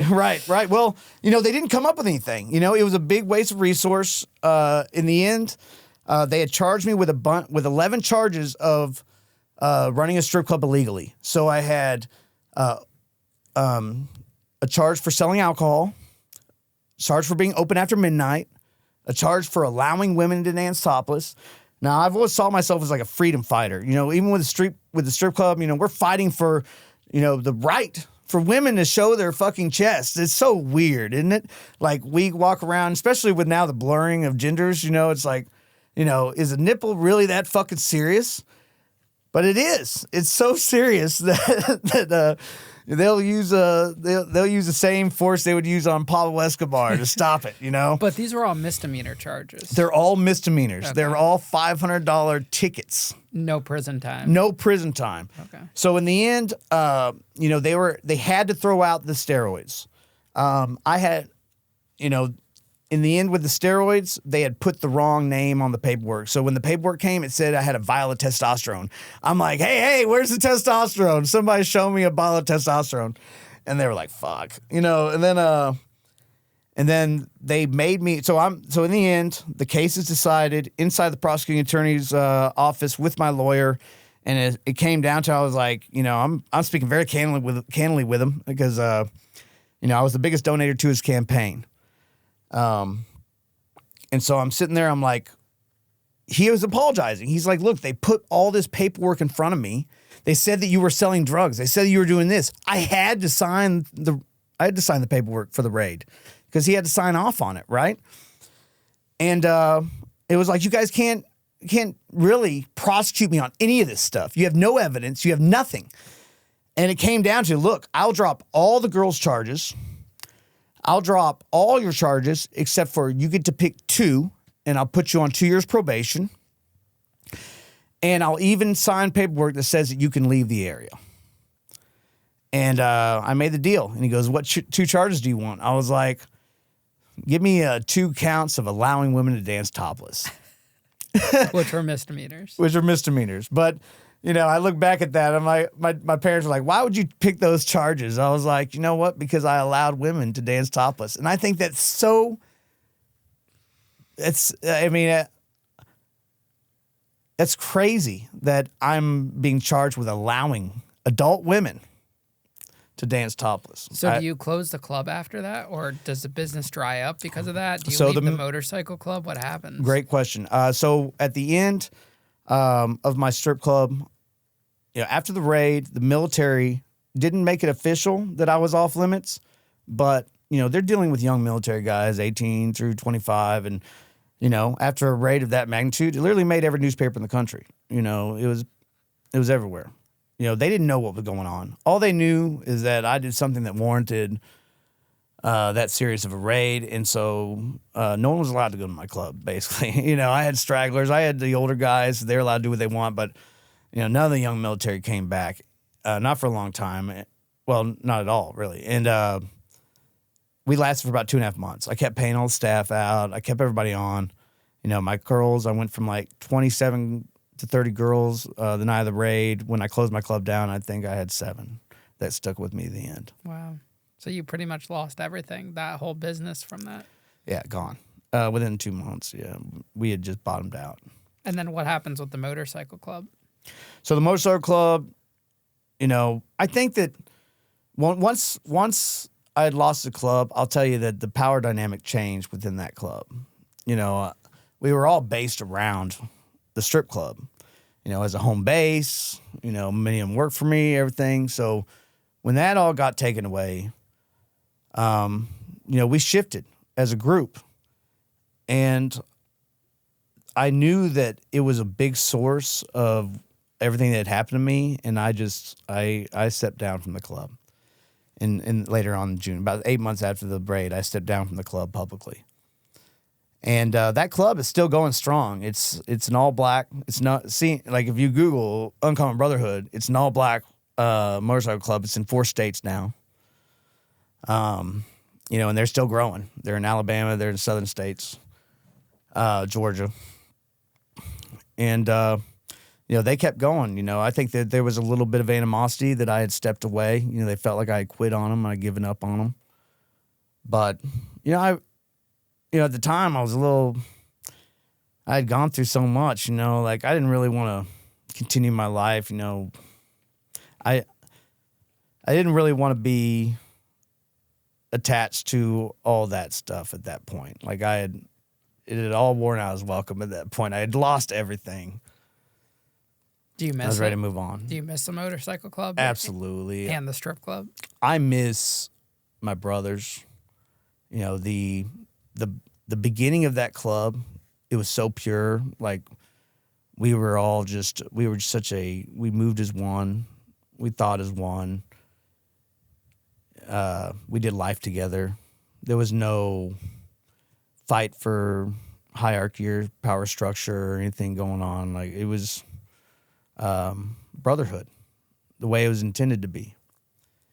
And bringing in Outcasts and stuff like that definitely, you know, threw a wrench in all that over time. So, you know, I do miss I miss my brothers. When I'm, you know, being in LA, being in the cannabis industry now, you know, those, the way the social hierarchy, I guess you could say, is the social environment is everybody's kind of on an island in LA. Everybody's doing their own thing. You know, I might be really close friends with you. I don't see you but once a year, you know, if we cross paths. But we're friends. We've been friends for years, right? And that's what LA friendship is. You know, being out there in the Ozarks, doing life with these guys. Every day we're running together. I do miss that. So what's your life like now? What do you do now? What do you have going on? Yeah, I'm knee deep in the cannabis industry. I've been doing it. So after, you know, I left, how are we doing on time? Oh, you're good. Yeah. Oh, yeah? Yeah, you're good. No yeah, rush. I was thinking about, should I cut it? But, so after the club and everything, I went back to Houston, Texas. And I started running, you know, what do I know? I know strip clubs, you know? So I started running strip clubs. And I got a job with running a club called Joy. It was up in Northwest Houston. I mean, this was a big 40,000 square foot club, you know, 70 girls. You know, it was a rocking place, you know, full kitchen, totally different beast. You know, like we've got, you know, big money gets spent in these clubs down in Houston. It's not like my club was, you know, lap dances, everything like that. They're selling bottles, champagne room, $2,000, $3,000, $4,000 experiences, I guess you could say. Those guys, you know, I was with them for a little bit, and I ended up getting a job at Scores on Westheimer. And now this is about the time that Cuba had been opened up by Obama. I don't know if you remember that, but he had lifted restrictions on traveling from Cuba. It's 2015, I want to say. In the strip club industry, it proved to be extremely disruptive because you had a flood of beautiful women from Cuba that just piled into the clubs in Houston, probably the same in Miami. And a lot of these girls, and I had never met a Cuban, had blue eyes, blonde hair, Cubans. And in Houston, this is oil country, you know, like, you know, what sells out there is, for a long time, it was the blondes, big fake boobs and all that stuff, the cliche, you know, Dallas Cowboy cheerleader look, you know. All of a sudden, you got all these Cuban girls coming in town, and they don't want $500 to fuck, to have sex. They want 60. And it just threw the whole industry for a loop out there. And that's when I was working in it. We have like 10, 15 girls from Cuba. They're coming. None of them speak English, and all they want to do is have sex for very little money. Like, and we're having to like train them. Like, no, and so basically my job, was to negotiate these prices for them because they couldn't speak English. And if they did it on their own, it didn't work out, So, that's what those clubs were. There's so much money in Houston. The strip club industry, it's a whorehouse. They're all whorehouses. And that's eventually what it becomes. And there's it's not like what I had in Missouri. I didn't like it. It wasn't the same. So that was short-lived. And at the time, I had a good friend that was a police officer, an old friend, and he was also a stripper. A male stripper. A male stripper on the weekends. So he ends up, he's like, Matt, I was in really good shape at the time, He's like, dude, you're in really good shape, like come out, just hang out with us, see what you think. So I go out to the club and I hang out there for a little bit. And honestly, at the time of my life, the guys were all, most of them were real, just like me, they work out every day. And, a lot of them doing steroids, and a lot of them are, just regular dudes, regular alpha dudes, is it? And I got along with them great. So did that for a little bit, ended up stripping for about 4 months down in Houston. And I'll tell you that those stripper pictures, not all of them were the best. And I was very open. See, that's one thing about me is like throughout this whole time while I'm running these strip clubs, like I don't have like people today when I'm in the cannabis industry, they'll like talk about it, like, oh, did you know that he used to run strip clubs? I'm like, bro, yeah, I tell everyone that's what I did. I'm not ashamed of anything I've done. I'm not ashamed. Granted, some of those pictures are not the most becoming pictures, and they've been spread everywhere in the cannabis industry. Who cares? My stripper pictures. Yeah, who cares? You did what you had to do to support yourself. I wasn't making money. Oh. Not much. I wasn't making much money, and it wasn't like, at the time, man. I was living with my parents, and I was only working like a couple days a week, few days a week. At the time, it was a very short time. Now, during that time, I was working to get my visa to go to China. So, I had the group that I had worked for with the strip clubs and stuff. They were building out a mining cloud, a warehouse with miners, ant miners. You know what ant miners are? Sorry, I'll explain. Hardware for mining cryptocurrency. And at the time, there was a big price difference when China, the suppliers in China are selling to the United States like $7-8 grand, but from the source they were like $1,600-1,800. So the big price discrepancy at the time, high demand, and so I was waiting on a visa, and so I didn't really care about making much money. I never cared about making money stripping. It was really, I would drink a fifth of tequila. There was a guy out there that, rest in peace. He was selling ecstasy. And he would just give us all stuff. The owner of the club would come through with cocaine. The after hours club ran till the sun came up, and we were like rock stars. It was fun. It was just a fun little stint in my life. I pray to God a video of me stripping doesn't come out, but I tell you what, when I was learning to strip, before I was going to get up on that stage, that was probably the most stressful, scariest thing I've ever done in my life. Yeah, I can only imagine. I watched YouTube videos trying to figure out how to do it, and I probably look so silly up there. But I'll tell you, it changed when I went to China. When I finally got my visa to go to China, I had just come off stripping, and I had zero fear. I had no fear of anything. I felt like I had conquered, everything. I ran the strip clubs. Now I proved that I could strip.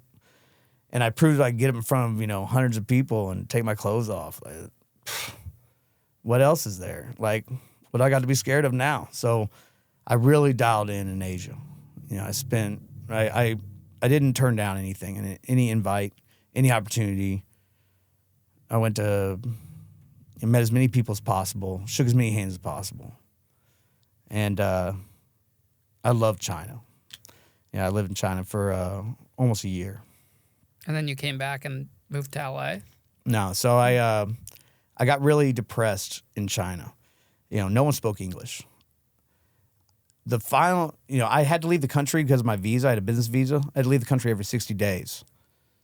So I would pick out a new country every time I had to leave. I'd be like, oh, what am I going to go this time? Like, I'm going to go to Cambodia, I'm going to go. So finally I go to Thailand. I end up in Phuket. And I had the time of my life. I mean, I can't tell those stories yet, but the great thing about Thailand is that it's such a mixed group of guys, especially in these beach towns, because, they're known for the girls and everything like that. So you have all these guys from all over the world. Every country you can imagine is represented there. And it's like we all have this like automatic camaraderie because we're men, and most of us are all traveling alone, and we're all on the other side of the world together. And so it was like super easy to make friends. Like I go to the bar, I'm like, oh, there's this Australian dude, there's this English dude, this guy's from Belgium, and we're talking about politics. We're just right out the gate, you're making friends. And so I was like, you know what, I'm going to Thailand, and I ended up getting a job as a teacher. I applied a bunch of places, and within 2 weeks, I had a job in Hua Hin, Thailand, which is a beach town about an hour and a half south of Bangkok. And I did that for a while. I loved teaching those kids. It's 3rd grade and 5th grade. Those kids were so smart. They knew 3 languages. Even the 3rd graders knew 3 languages, all of them. Some of them, I had like 1 or 2 kids that struggled a little bit with English. I had to tell them, like, you're not allowed to speak anything but English in my classroom. Chinese, Thai, and English. And when I left there, I'll tell you, when I left there, those kids actually cried. And the principal said he's never seen kids react to anyone. But I was, I didn't even go with the lesson plan. They gave me the lesson plan, I didn't even go on it. I would teach them, I was teaching grammar. It was like 3rd grade grammar, 5th grade grammar, But when I left,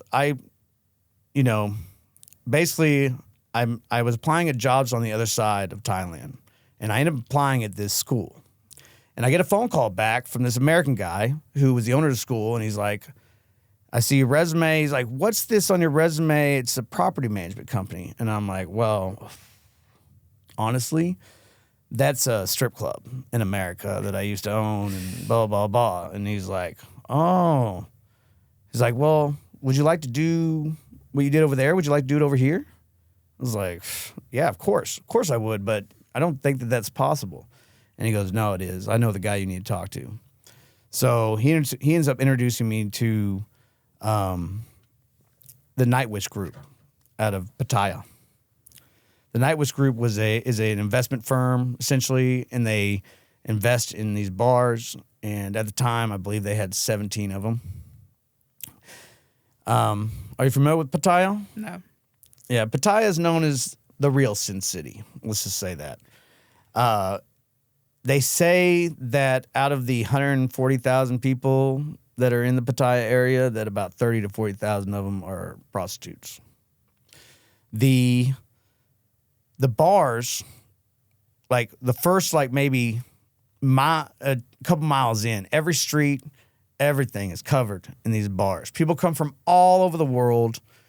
Every international criminal organization is represented there. They all coexist. The Russians are there. The Irish are there. It's a very unique place. And so they tell me, they're like, we've never had anybody with your experience. And can you be here in a couple weeks? I'm like, done deal. So sure enough, I get on a bus. I tell the school that I'm leaving, blah, blah, blah, and I get on a bus and I head over to Pattaya. And I remember getting off, and I had never seen Soy 6. Now, Soy 6 is well known as one of the craziest, if not the craziest street in the world. I think at the time there was about 55 bars on this street. You can see from one end to the other. The beach, it opens up to the beach. 55 bars, like a couple go-go. It's just lined with madness. And each bar has 10 to 15 to 25 girls in it. They're not in the bar. They're in the street.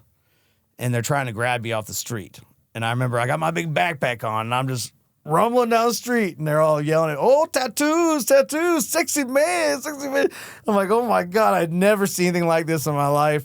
I don't even know what I'm getting into here. And I finally had to walk the entire street. I get to the bar. The bar is called Sex in the City. It looks just like the logo from Sex in the City, you know? All those bars had funny names. But they gave me a bedroom up there in the upstairs of the bar, and I went into training. And essentially my job was to host. I was a host. My job was not to manage the girls, even though, there was a little bit here and there, but you don't manage the girls. They don't speak Thai. You start getting on to them or telling them what to do. They don't understand. They get frustrated. You have a mama-san. Every bar has a mama-san. They run, the girls. Some bars, in one of the bars I ran, we had 5 mama-sans on every shift. So the mama-sans, usually they're the ones that go out to the farms. They recruit the girls. They put together the team. They're pimps. They're lady pimps. And when you hire them, you're paying a salary. In most cases, you're paying for the entire group altogether. So their salary might be, 50,000 baht.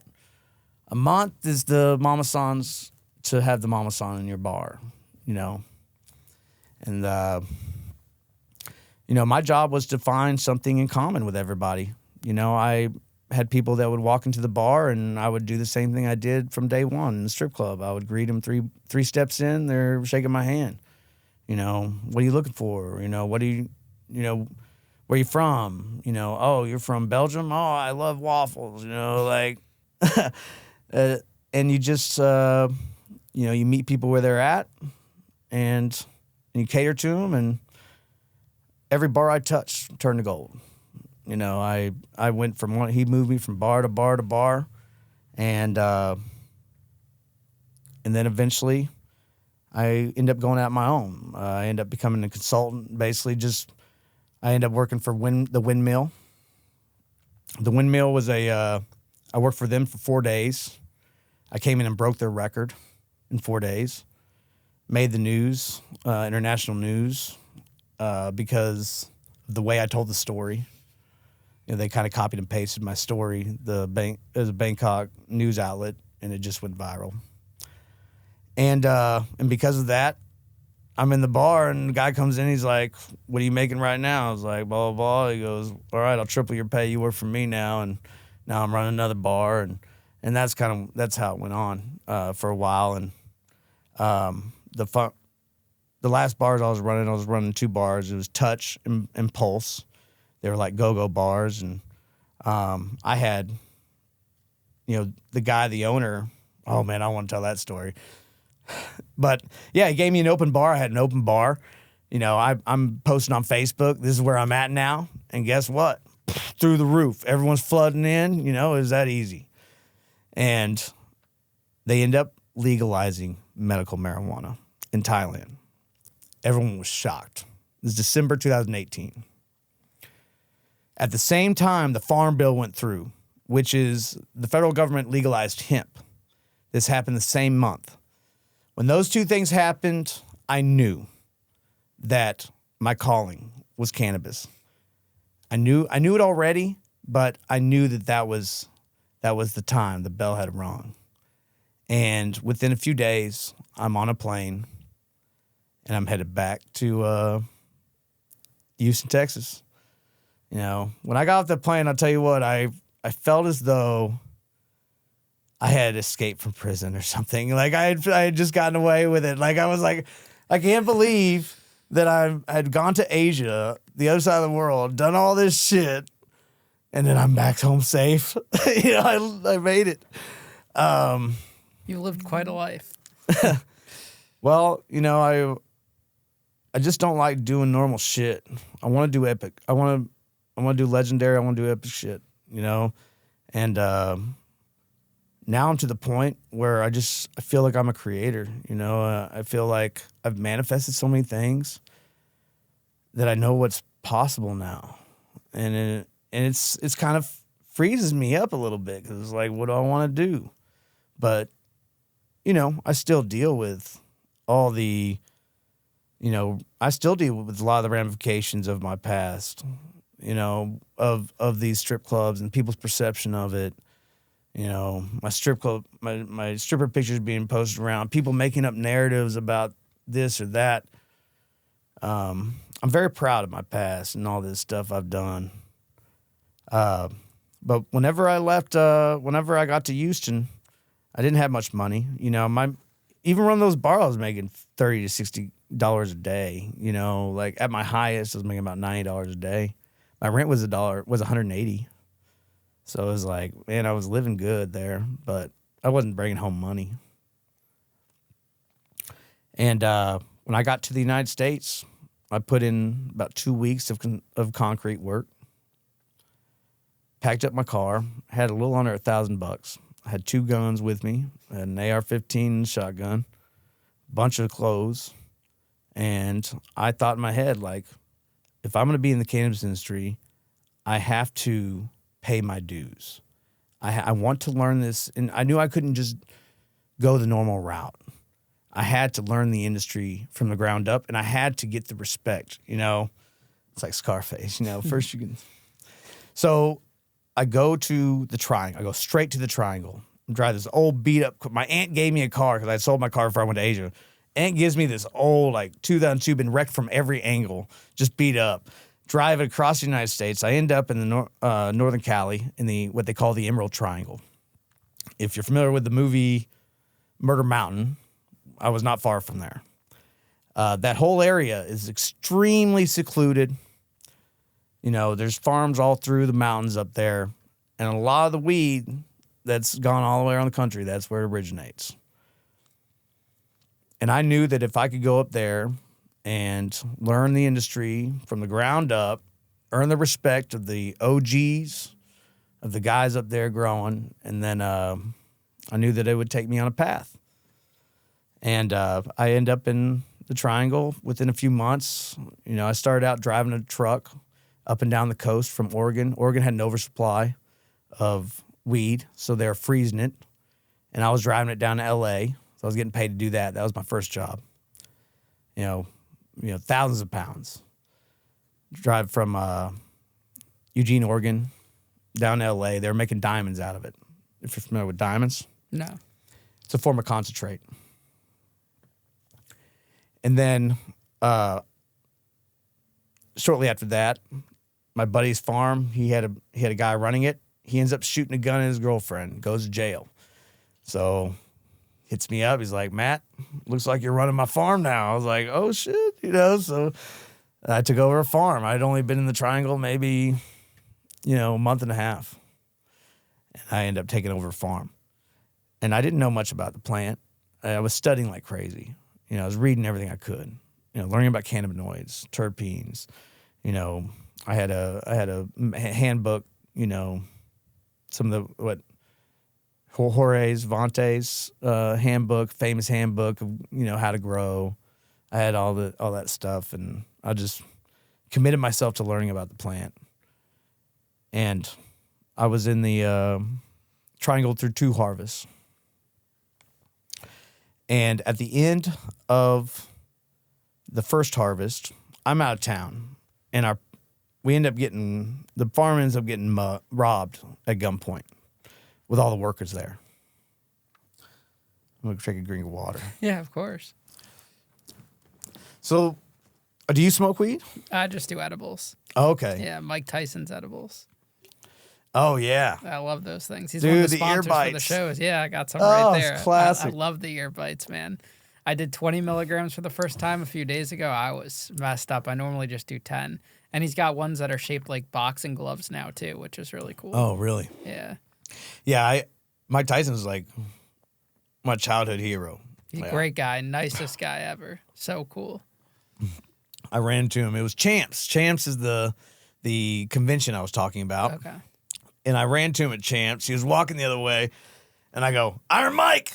And he looked at me and smiled, and I was like, yes! Yes! Like, Mike Tyson saw me, like, responded to me. Like, I got so excited. I have not got to meet him. That's so cool that you have. Yeah, really nice guy. The whole team is really nice. The Tyson 2.0 team. Oh, yeah. Great people. Well, I'll tell you, and when I was in America, he had just beaten Bruno. When I was in England, when I was in England, he had just beaten Bruno, which was like their Mike Tyson. Wow. And so, like, I told my third grade teacher, I told her that I was going to be a boxer like Mike Tyson. I really believed that at the time. Yeah. Incredible. Yeah, he's something else. So you've been in the cannabis business now Yes, since sir. you got back. Yep. And that's what you currently do. Yep, that's what I currently do. I'm a workhorse, I'm all over LA, taking care of accounts, moving product around. And Totally different from the strip club business. yeah.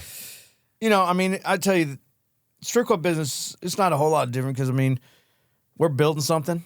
And the same with the strip club. I had to do a lot of work, during the day to build it. And with the cannabis industry right now, I work with a brand that, we're very, we're growing fast. And, the more we grow, the more work it takes. And the more we grow, the more I can start delegating things and stuff like that. And eventually, I pray to God I'm not doing the things that I'm doing today next year. 6 months from now, In the cannabis industry in California, the whole industry they've screwed up the industry with regulation. And for anyone out there that lives in a state where they're voting on legalization is a scam. Okay? Legalization is an opportunity for them for corporate money to take over the industry. That's what it is. And so with what we have in California is we have a lot of retailers that don't pay their bills. We have products just flying all over the place. It's just a very difficult time. It's really becoming a bloodbath because the big guys are growing so much weed. These mega producers, these big corporate grows. I've been in one that had 6,000 lights. Okay, imagine 6,000 lights. It's a greenhouse with 6,000 lights, so it's called light assist. The entire grow is 70% automated. They're able to just pump out thousands and thousands of pounds. They're not the only facility. There's too many to count that pump out that many pounds. Where do you think that weed's going? It's going into the legal market, right? Kind of. We're feeding the whole country, and it's still enough weed to bottom out our pricing in California. We're in the middle of what we call Croptober. So we're about to see another industry bloodbath. And really what it is just calculated. It's consolidation. The big boys are taking over. What would you say would be the biggest life lessons you've learned throughout all the various, phases of your life you've been in and throughout your journey? What have you learned the most that you want to share on to others? That's a great question.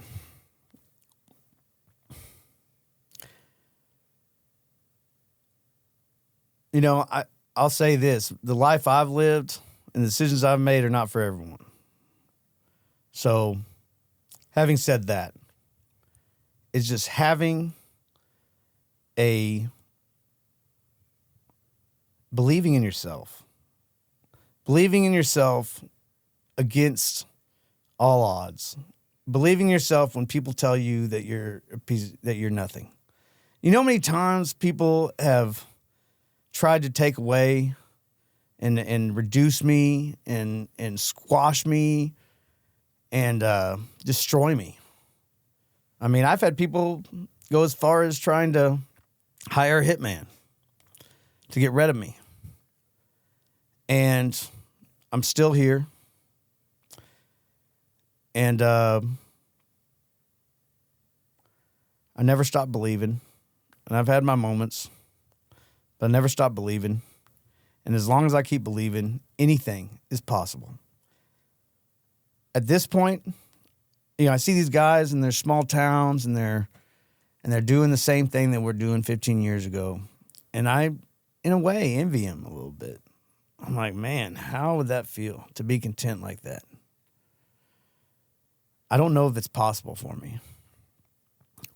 But a lot of them don't want to do that. They want to chase their dreams. They want to get out. And they're afraid to, because going into the unknown is a scary thing. But you have to go into the unknown to find out what you're made of, to find out who you are. And really, my journey has been, first of all, life is a journey. It's not a destination. And you have to learn and understand the process, and you have to take the failures for what they are, and you have to learn your lessons, and then you discard those fucking failures. They don't exist anymore. You take the lessons and you leave them behind. And I look back at my life, and I can talk about all these cool things I've done, man. But I've screwed up a lot. I've dropped the ball a lot. Every day's a new day for me. I think about that. I don't allow my, I blind to roadblocks. I just keep going, keep pursuing. And, yeah, I think I'd encourage people out there to test themselves, get into the unknown, do something that you never thought was possible. Attempt something that you're going to fail at. I love that. Well, Matt, thank you so much for coming on the show today and going through your life story with me. I got a little, dry mouth there for a little bit. So I was talking. You did great, man. It's a very interesting story. You've been through so many phases and very entertaining. Yeah, I just went over, brief overview, too. There's so much that I could talk about, And I appreciate you taking the time to listen to me and having me here today. Of course, man. Safe travels back to Cali. Yes, sir.